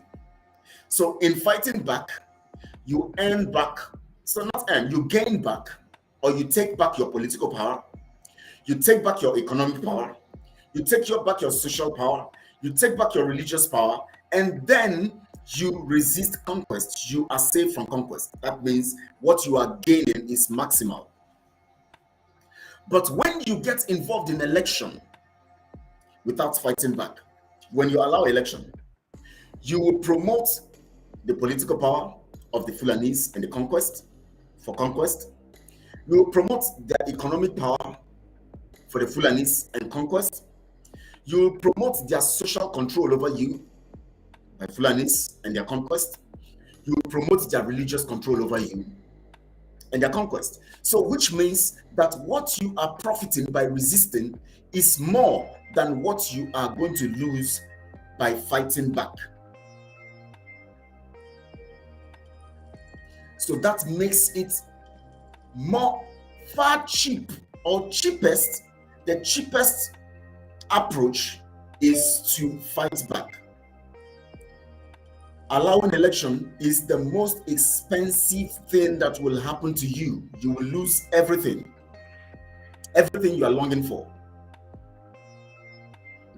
Spiritual sounds. Let me look at the message. Let me see if there's something that I have to, because I want to relate. You know, we are all Christians, but the truth must be said. And then Omikachi says, every state in the south has Fulani in the government house. Entire states in the west, southeastern. Yes, they already have that. That's the thing. They have implanted their people. Oh my God. Is it that our people are too shallow? Oh my God, it is a very, very expensive joke. A very, very expensive matter. It is costing you very so much to be a Nigerian because you can't process information. Ask yourself, why is Fulani everywhere? Why is Fulani in your state? Why are they seeking to be part of the government? Why are they seeking to be in control of power? Why are they the ones wanting to appoint who controls you, who rules you, who is in control of you? Why aren't you asking yourself that question? Aren't you asking yourself that question? Why? The reason why you can't ask yourself that question is because you are a Nigerian. Disown Nigeria and find yourself reason well. You think they don't have any motive by seeking to control you, and you want to endorse them, helping them by talking about another election? You want to help them by endorsing another election? Very pivotal question. Clement, thanks. Thank you for that. Very pivotal. Why are they seeking? Why is it that in my state they want to be part of the government? Why is it that the state governor, the so-called state governor, have them in my state as one of their ministers or something in their? Why must they be in every? Why do they want Ruga? Why do they want to buy property? Why do they want to buy land in my area and bring about and build a community? And then also, why do they want to take over the waterways? Why do they want to have their cattle stay there? Why do they want to?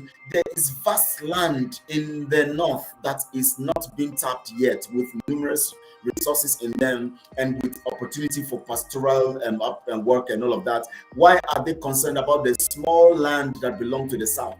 Ask yourself this question, for God's sake. That's your stupid brain that is in comatose. Ask yourself that question. Ask yourself that question. Why are they seeking to just to control you? Why is it that somebody who wants to be voted for goes to the caliphate sultan, to the caliphate, and then goes there to be ordained and to be laid hand upon and to be anointed, and a corrupt and a criminal and a subjugating hand is laid on them, and you think they'll come and do something for you? Do you know that the caliphate was created by Osman Dan Fodio? Do you know that? The caliphate was created by Osman Dan Fodio. They changed the name of Gobero to Sokoto. He created the caliphate. He was the first caliph. He was the first caliph. So the sultan today is also a caliph in the order, in the generational order of Osman Dan Fodio. Just like you are going to talk about the genealogy of Christ from Abraham to Isaac to Jacob to Esau to then like that. Sorry, to Jacob to Israel and the 12 sons, the 12 tribes, and then to and there like that until you get to Christ coming from the line of Judah and all of that. That is how these things are calculated. Usman Dan Fodio begins the conquest, and then they begin to have other caliphs and all of that. They begin to come from that line and all of that. That is why somebody like Buhari will tell this man, what is his name, this Kenneth Fani Kayode, that they will not forgive, because that mindset of not forgiving is what encourages and helps them to conquer your land. So you see how cheap it is.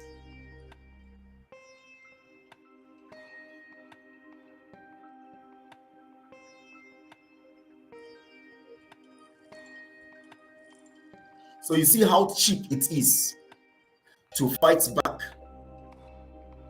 than to go for election.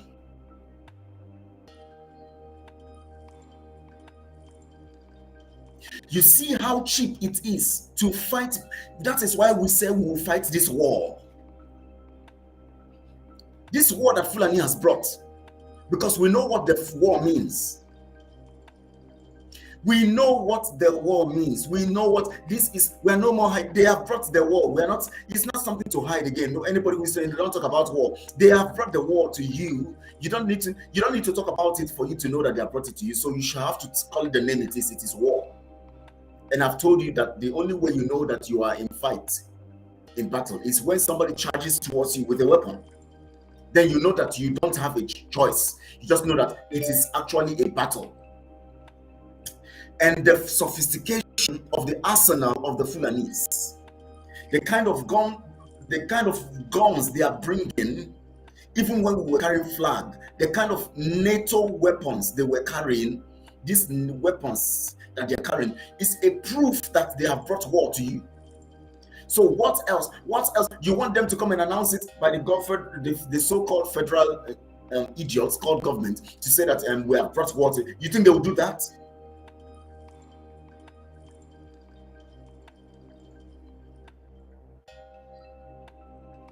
Yes, that's what Al-Mustafa said. That what is in Sambisa first. So they have so much, but they are so greedy, they want yours. Because it is all about conquest and taking control. They want to be richer than America. They want to have the whole of Africa under them and be richer than America. Then they dictate what happens in the world and they subjugate everybody in the world, including America, to Islam. Don't you see how they're taking over Britain? Britain is gone.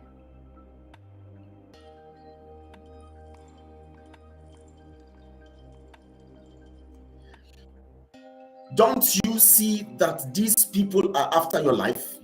What else do you need to know that these people have brought war to you? And we will fight this war.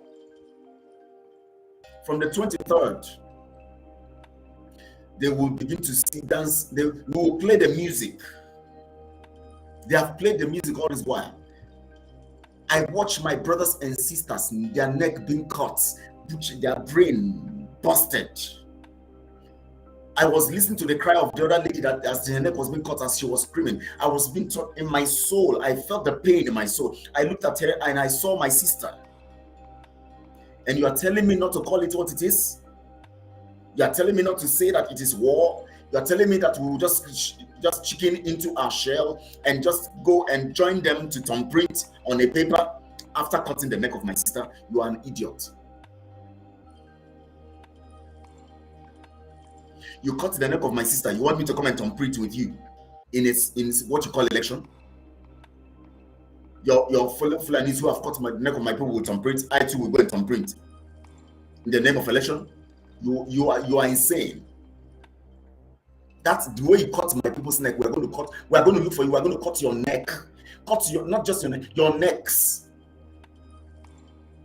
The way you cut that neck of that, as I watch these necks being cut, I've seen so many, been seeing them since 2015 or 14 or so, been seeing so many necks being cut. But this has gotten to the climax. You have cut enough necks. We're not going to allow you into our territory again. That is why we're going to secure our borders. We're going to get our freedom. Because even the referendum we're talking about, we're not mincing words. The referendum is not to vote to be part of Nigeria. We're not going to vote to be part of Nigeria. The referendum is that once we get a referendum, we're going to vote against and being against away from Nigeria. Because we can't give you access again to our community. We can't give you access to control us. We can't be in a sham system and you are controlling us in the name of autonomy. You have autonomy, but in the general, even if it's a confederation, you are still controlling us. Who are you, Fulani, to control us? What do you have? Who is Fulani to control, to think that they have the monopoly to control politically? How can we all be here and those idiots, marauders, a tribe that is empty in brain, will be in charge politically? Because Britain gave them power, and all of us are looking like morons, and we are ordaining an election.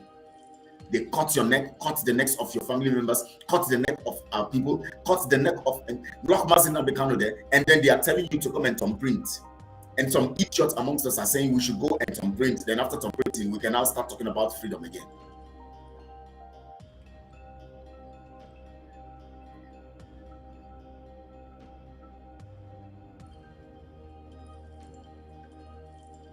Agatha, you're talking about something being a long time. I don't know what you're saying is a long time, and all of that. But anything that is a long time is still relevant now. That's the truth. Because the mandate of Usman Dan Fodio is still relevant now. It's been a long time, 100 and something years ago, so 200 and something years ago, but still relevant now. They can decide to do that nonsense with Fulani and with Hausas. They can decide to do that nonsense with Hausas. Hausas have given them the leverage to go on, to be under them for years, for over 200 years. But you see, for Biafra, they have just messed up with the wrong people. If Fulani, you see, let me tell you something. Fulani would have done themselves better because Hausas have relaxed. Hausas are relaxed. So they are not bothered about Fulani's control anymore. They feel they are one because they have intermarried and all of that. They would have been so happy and better if they have been contented and remained with the Hausa. In fact, their lives would have been better and then remain with the Hausas and then begin to think of how they're going to grow together and begin to explore their area to get the resources and get a better nation for themselves. Because they have the same culture and almost the same. Only that the Fulanis are the brutal version of the Hausas. Whereas the Hausas are the calm people, the Fulanis are the brutal version. But they have similar cultures and they have the same beliefs, Muslim beliefs and all that. The only problem is that the Christians over there are in trouble. They would have done themselves favor if they had remained with their greed and stayed with, the Hausas. The mistake they made is to have dared come to Biafra territory to think that they would want to conquer us. The mistake Fulani had made and has made is to now imagine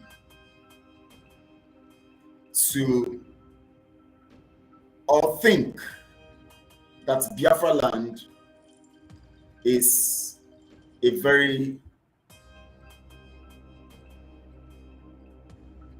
it's a place, let me say it's a place that they should desire to have.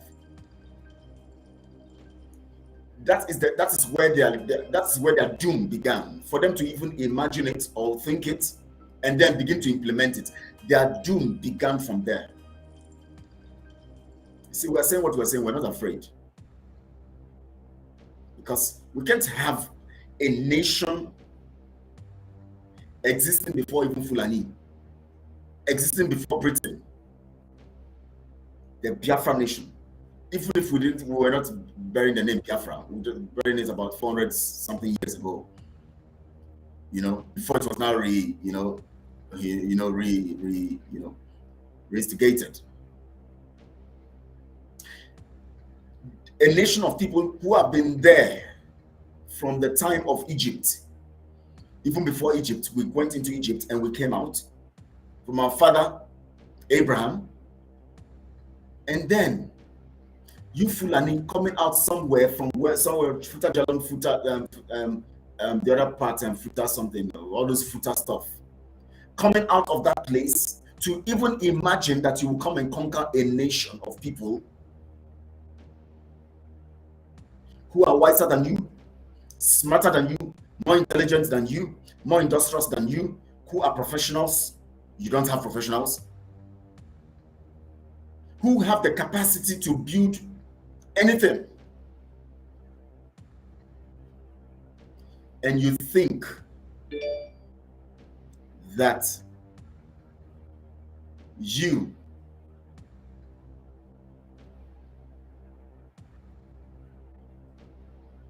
would come and overrun that kind of nation because you overran Hausa nation.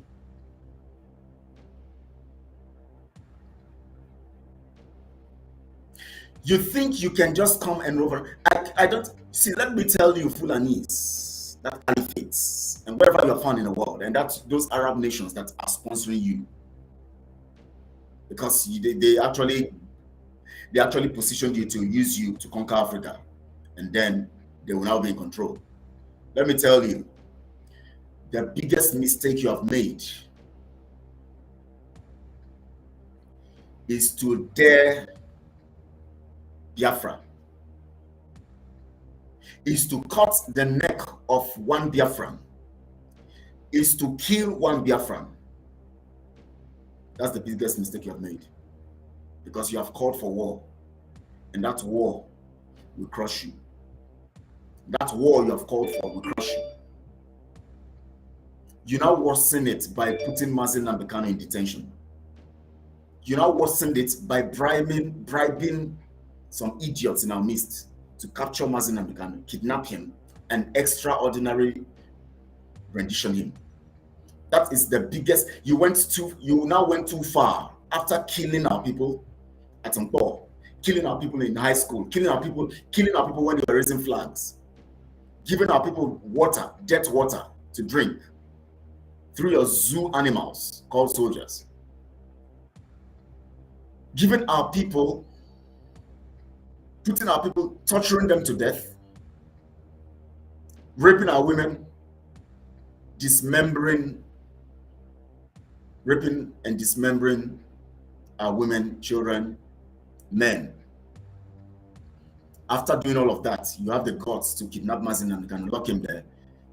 You play a sham program with your courts, proclaim that he's been free, and then make people feel that you are anticipating he'll be freed at any moment. And then you lock him up somewhere and begin to give us a message that he's the one talking, whereas you cannot bring him out to talk. That's the biggest. You have gotten to the height of it. And let's tell you, we understand that fighting this war is cheaper. Because if we don't fight this war, if we go for election, we would endorse your political control, we will endorse your economic control, we will endorse your social control, we will endorse your religious control, and then we would validate your conquest. We know that the biggest mistake we can make is to actually join you in Tom Printing. We can't join our killers to go to Tom Print somewhere for anyone in the name of election or to vote for anyone. No. We cannot have the same program with the people, with our killers. The most evil we can do to ourselves is to have the same program, being in the same program with our killers, to think that we can go with our killers to somewhere to Tom Print in the name of election. It is not possible. It is very out of place. It is malapropos to ever think that after killing us, we will now go and queue with you, wherever you are, queuing with you to Tom Print to vote somebody. You can tell me that after all those gibberish that Shetima spilled from his mouth, from his thinking mouth in 2015 against the Igbo race or the Biafra nation, we will now join you guys to go and stay in that same place where, in that same election that Shetima is contesting, in that same election that Atiku is contesting, in that same election that Tinubu, who is working the program of this same Shetima and Atiku and all these Fulanis, in that same election where Peter Obi is endorsing and bowing to Fulani, Atiku, and of course, meaning that he's a subject to them. In that same election, we are going to go join you after killing us and speak, oh Lord have mercy, and join you to Tom Print, join you in an exercise that is supposed to be legal and that is supposed to be for sane human beings, for people who are sane, and that is supposed to be for free people. Election is a product for free people, not for slaves, because slaves don't have the capacity to elect.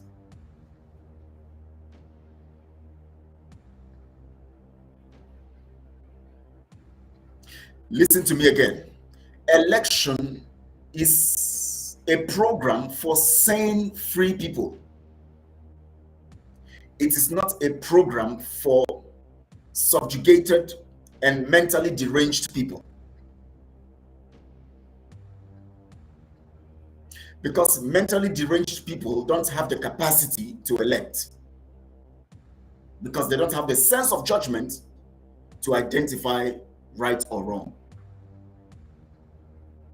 So any election that brings out that brings out subjugated people, any program conducted or arranged to be an election so that subjugated people will come to vote is sham, is illegal. Because people will not make right judgment when they are slaves.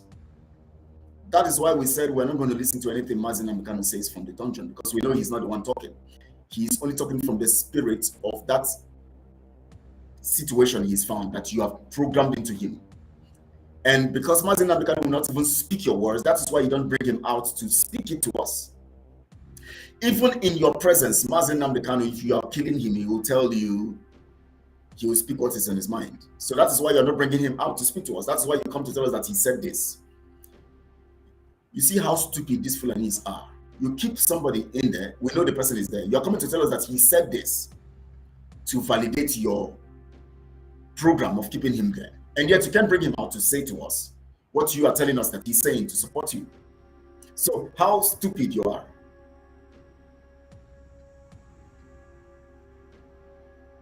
Thank you so much, my brother, friend spirit. You can't make sound decision when you are a slave. So why do you want slaves to engage in election? You must first conduct referendum. At the point of referendum, they have decided what they want.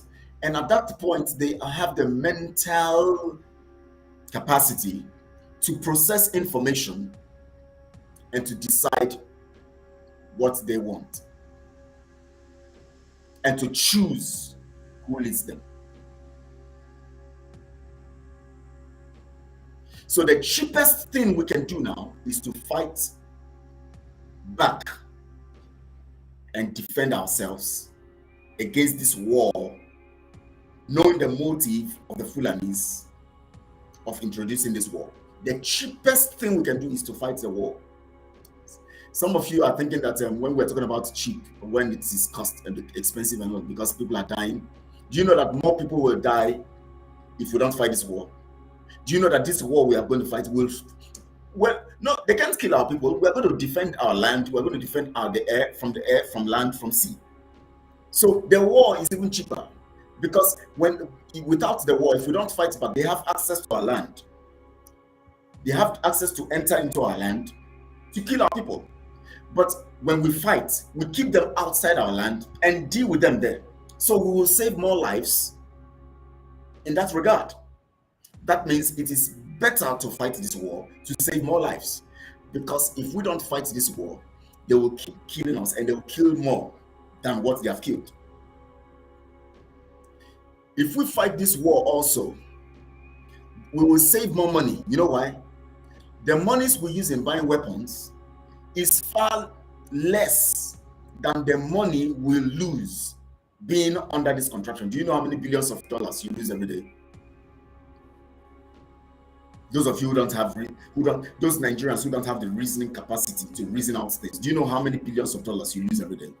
Just being under Nigeria, from your resources, from just only oil. Now let me tell you something critical that you have to understand here. If we get, sorry, not if, when we get our freedom, well, let me put it this way.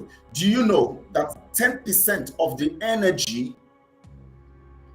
and the effort we put in all over the nations of the world, and 10% of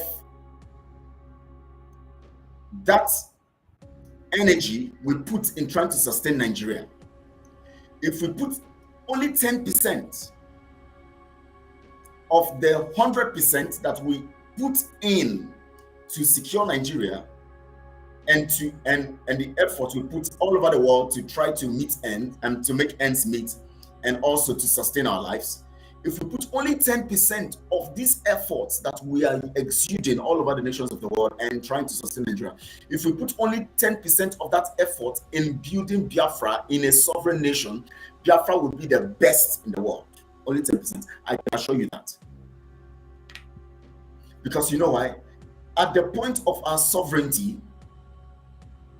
everything we do works well because we have a constitution a constitution from our culture that smoothly carries and effectively helps us carry out programs properly. So we will not exude too much of energy doing anything. So 10% of the 100% of energy we exude now is needed to make Biafra the best all over the nations of the world.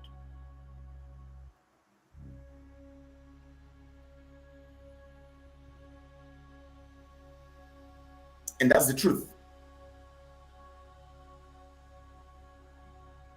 Thank you so much, my prince. The cheapest and least thing to do is to face them head on. That is the cheapest. Anything will be incalculably expensive and irretrievably dangerous. Any other thing, well, be it election, be it trying to dialogue in their way, because in the Nigerian mentality, dialogue, as I said, means to accept what they are bringing to the table. That's what they call dialogue. What Nigeria calls dialogue is to accept what they say and come to their terms. The cheapest thing we will do is to fight this war. That's what we've come to organize and understand. And that's what we'll do. If we exude 10% of the energy that we are using all over the nations of the world now in Biafra nation, when we have our sovereign nation, we will have the best nation of the world, or in the world. Thank you so much for spirit-filled songs. If we fight and the land become ungovernable, we'll make it ungovernable, but we will save more lives. You know why? Because they will not be able to enter. But when you are defending your territory in a war, they will not find it easy to enter. But when you are relaxed and waiting and trying to dialogue and all of that, and then just an election helps them move armor tanks. Election helps them move materials, arsenals, kinetics, and everything they need. Election, endorsing Nigeria helps them move weapons, weaponaries, and help them move foot soldiers, terrorists into your land. But war helps you keep them away from your land, because when we are at war, when we face them in the war they have brought, we will defend our land. That means we will keep them outside of our territory. We will fight them from the borders. But when we're going for election, they will send soldiers to our land. They will send killers to our land. You will not stop them because you're not defending your territory. But at war, you will defend your territory, so you will be able to keep them outside. Then you will discover that you save more lives. You know why? When they fly anything on air, we bring it down. Because the only way they want to come in is through the air. And our defense system will be on. Any missile coming in, we shoot it down. That is the advantage of fighting this war. So if you are stupid to think that election is the best bet for you, something is wrong with you. So when you hear us saying we are fighting, we're going to fight this war, and we are going to fight back, because they have brought the war already. We're actually telling you that we are taking the cheapest option for maximum and long preserving solution.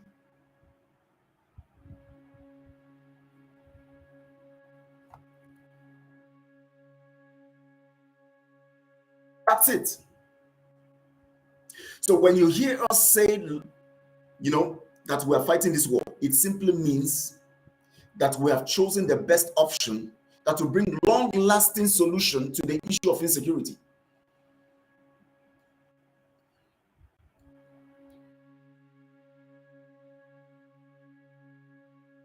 That is it.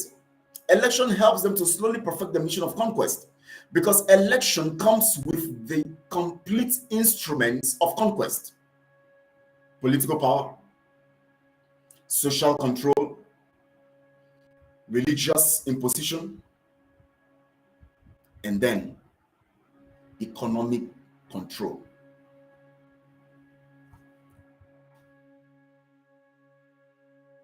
So when you see us saying war, what does war do for you? You don't know the benefits.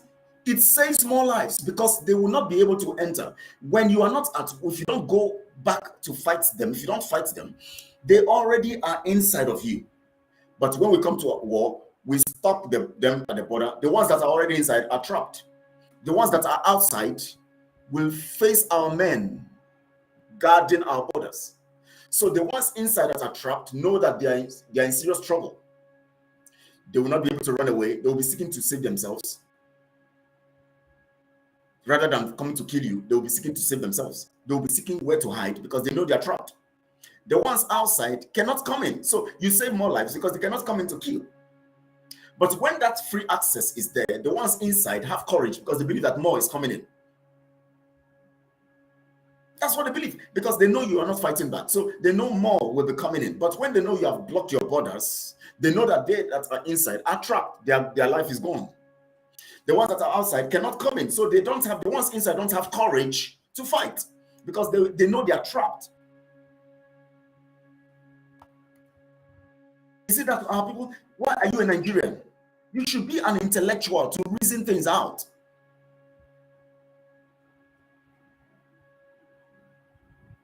That is why intellectuals are here, to analyze situations.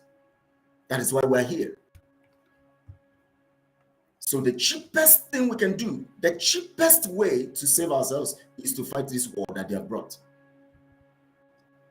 By the time we secure our borders, the ones inside are trapped, the ones outside are stopped, and then we begin to deal with them from outside. So their arsenal and their equipment cannot come in to destroy our people in. The ones inside are trying to escape and they get killed because they know that nothing is coming again from outside to help them. Because you know why? We are fighting back. But when we don't fight back and we say, okay, let's just allow election, they will come in more. By the time you are finished with your election, they will overrun your land. They kill more people, take your resources, take everything, then you lose everything.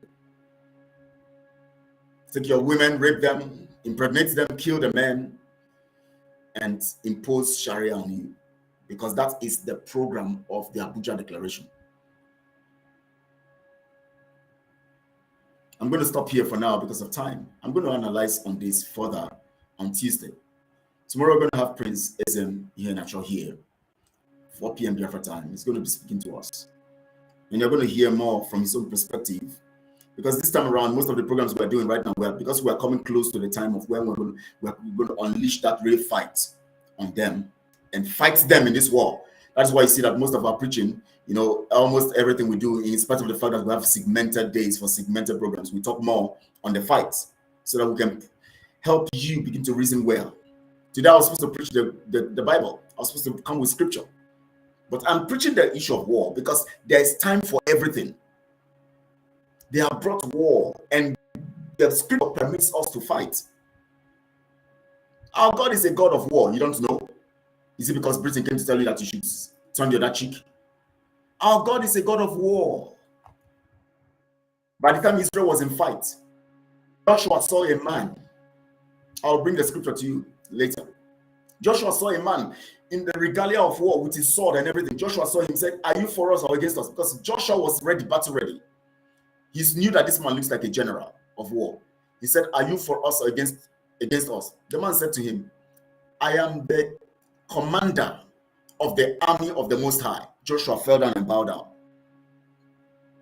God himself came down to fight the war with Joshua. God is a God of war. Joshua bowed down and told Joshua to go. Go, Joshua, you're going to win this battle. So God showed Joshua that, see, you see that war you're fighting, I am dressed in that. You see the war that they have brought to us.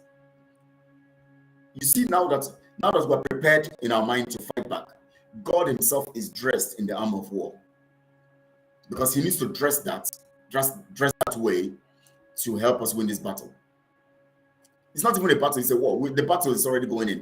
What is happening now is the battle. Here, there, all of that's happening. Let me read the Clemens says, before amalgamation, were we trading with the Fulani up north, Kelechi? before amalgamation, there were trade going on. Fulanis were not Fulanis before. You are talking about? Are you talking about before amalgamation or before slavery came in fully and all of that? Because before amalgamation happened in 1914.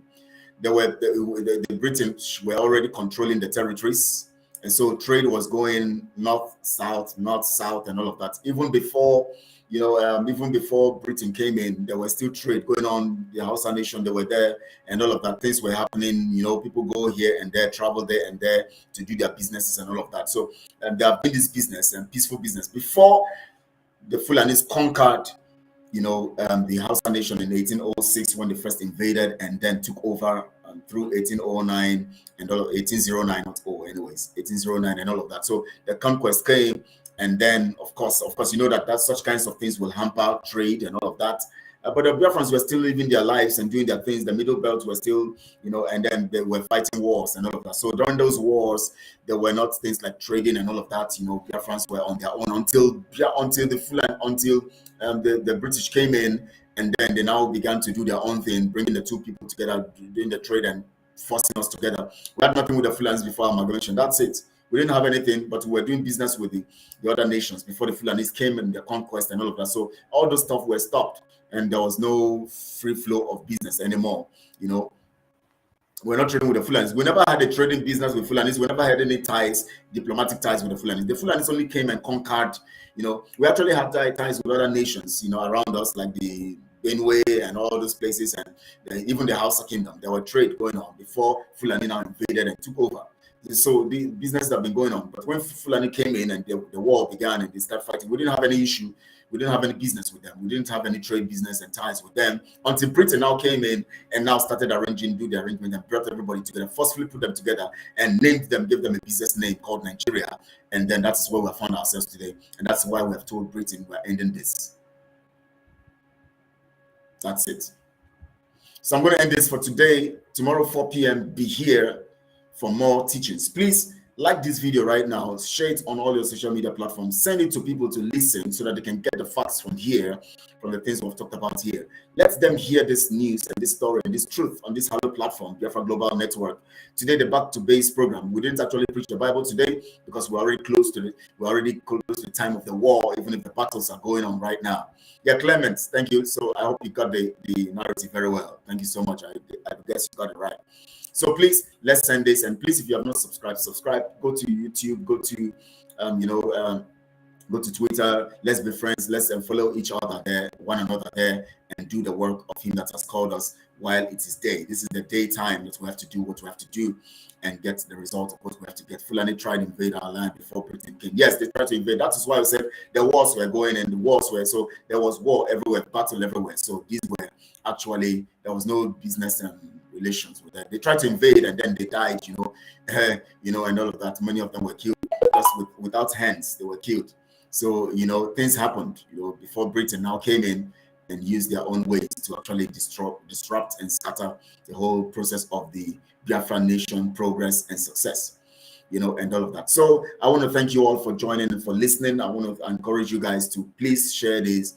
You are an ambassador of truth, and it is the onus of responsibilities on us to actually share this gospel of truth all over the nations of the world where we find ourselves, and to the people on ground, so that people can get more knowledge, and together we can be rescued and redeemed by the preaching of the gospel of truth. It is very, very important. The gospel of truth is very, very important for us to circulate. If we don't take the gospel of truth around, then how will the people get the news and get the reports and get what they have to get? We need to send the news and get the gospel around so people can be part of it and then also understand what it is. And that's why I said, please send this all over wherever you are so that people can be part of it. Thank you so much. I love you all. I appreciate you for being part of this great, for being part of this, and also, of course, for being part of this gospel, and of course being part of this liberation, and not giving up and holding on tenaciously to the fact that we are all going to be free, and we shall be free indeed, and also believing in the fact that we shall be free indeed. And I want you to keep understanding this. The war is not,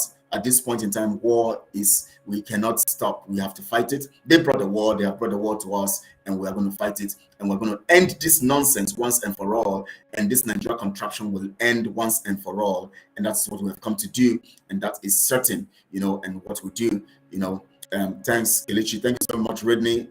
Rodney, for that. Said Rodney, thanks, Kelechi. Radical awareness, we move. Yes, radical awareness. That's what we're doing now. Question: if MNK was U.S. citizen, would he still be in the DSS dungeon? You know the answer, of course. You know that answer. You know the answer, of course. That one is sure. You already know the answer, so we don't need to, and spend time on that. You already know this. Thank you so much, my brother Onyekachi. Thanks, comrade. More grace to your elbow. Thank you so much, my brother. Thank you. And please, let's share this and let the people hear the message. And of course, I'm going to play the video of this lady first before I go down. Of Biafra. We've lived in the north for so many years, and the reward the Hausas could give my poor father was to kill him. He was the first man killed in the May massacre. After being chased for some few yards, they shot at him, and then when they got him, they had to slice him into two. Like, when you want to slice your bread into two. A human being being sliced into two. Can you imagine such a thing? Biafra is going to emerge as a nation. Despite the support of Britain, Russia, Egypt, and some other friends of Nigeria, we all will surely come out as a nation because we are fighting a just cause. Even a little child on the street will tell you this. We shall never go back to Nigeria again.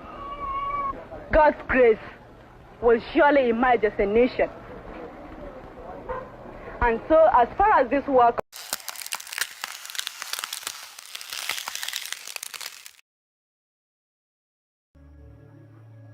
we shall never go back to Nigeria, and that's it from here. And I want to assure you, tomorrow Prince Ezem will be here, and he's going to talk to us critically. And then on Monday, I'm going to bring another perspective to this, because we are in the time of rugged awareness, and that's the truth. The time of rugged awareness. Can our kings lead to restore our nations? They become our majories to Fulanis. We must restore it now. We don't need them to lead us because they are not our leaders, so they can't lead us. How can they lead us when they are not our leaders? The able-blooded lady. Yes, that's the able-blooded lady. And of course, anytime I listen to her, I get stirred up. And I know it stirs every spirit of Biafra, of Biafran people, Biafra people. And that's why I played it, so that it will stir our spirit. I know that if this lady is saying this, and then we all, we all can stand for that. Thank you so much. Yes, we will fulfill that for you. Yes, we're going to stand, and what she has seen, we shall keep it, just like Mazin and Bekano too have seen. Thank you so much, everyone. Thank you, Clement. Thank you for everyone. Mazonyeka, thank you. Let me see. Let me look at the names. Clement and Rodney, Nathaniel, Onyekachi, Clement, of course, Ogolo Josh, and Spirit-filled songs. Our Prince, of course, Aubrey's Dishes. Of course, we have okay, let me check for another name. I'm seeing the same names. Okolo Michael and Lino Benson. Okay, Clement, of course, Afro Emmanuel, good to see you. And of course, Agatha Christie, good to see you. Chidet Ahams.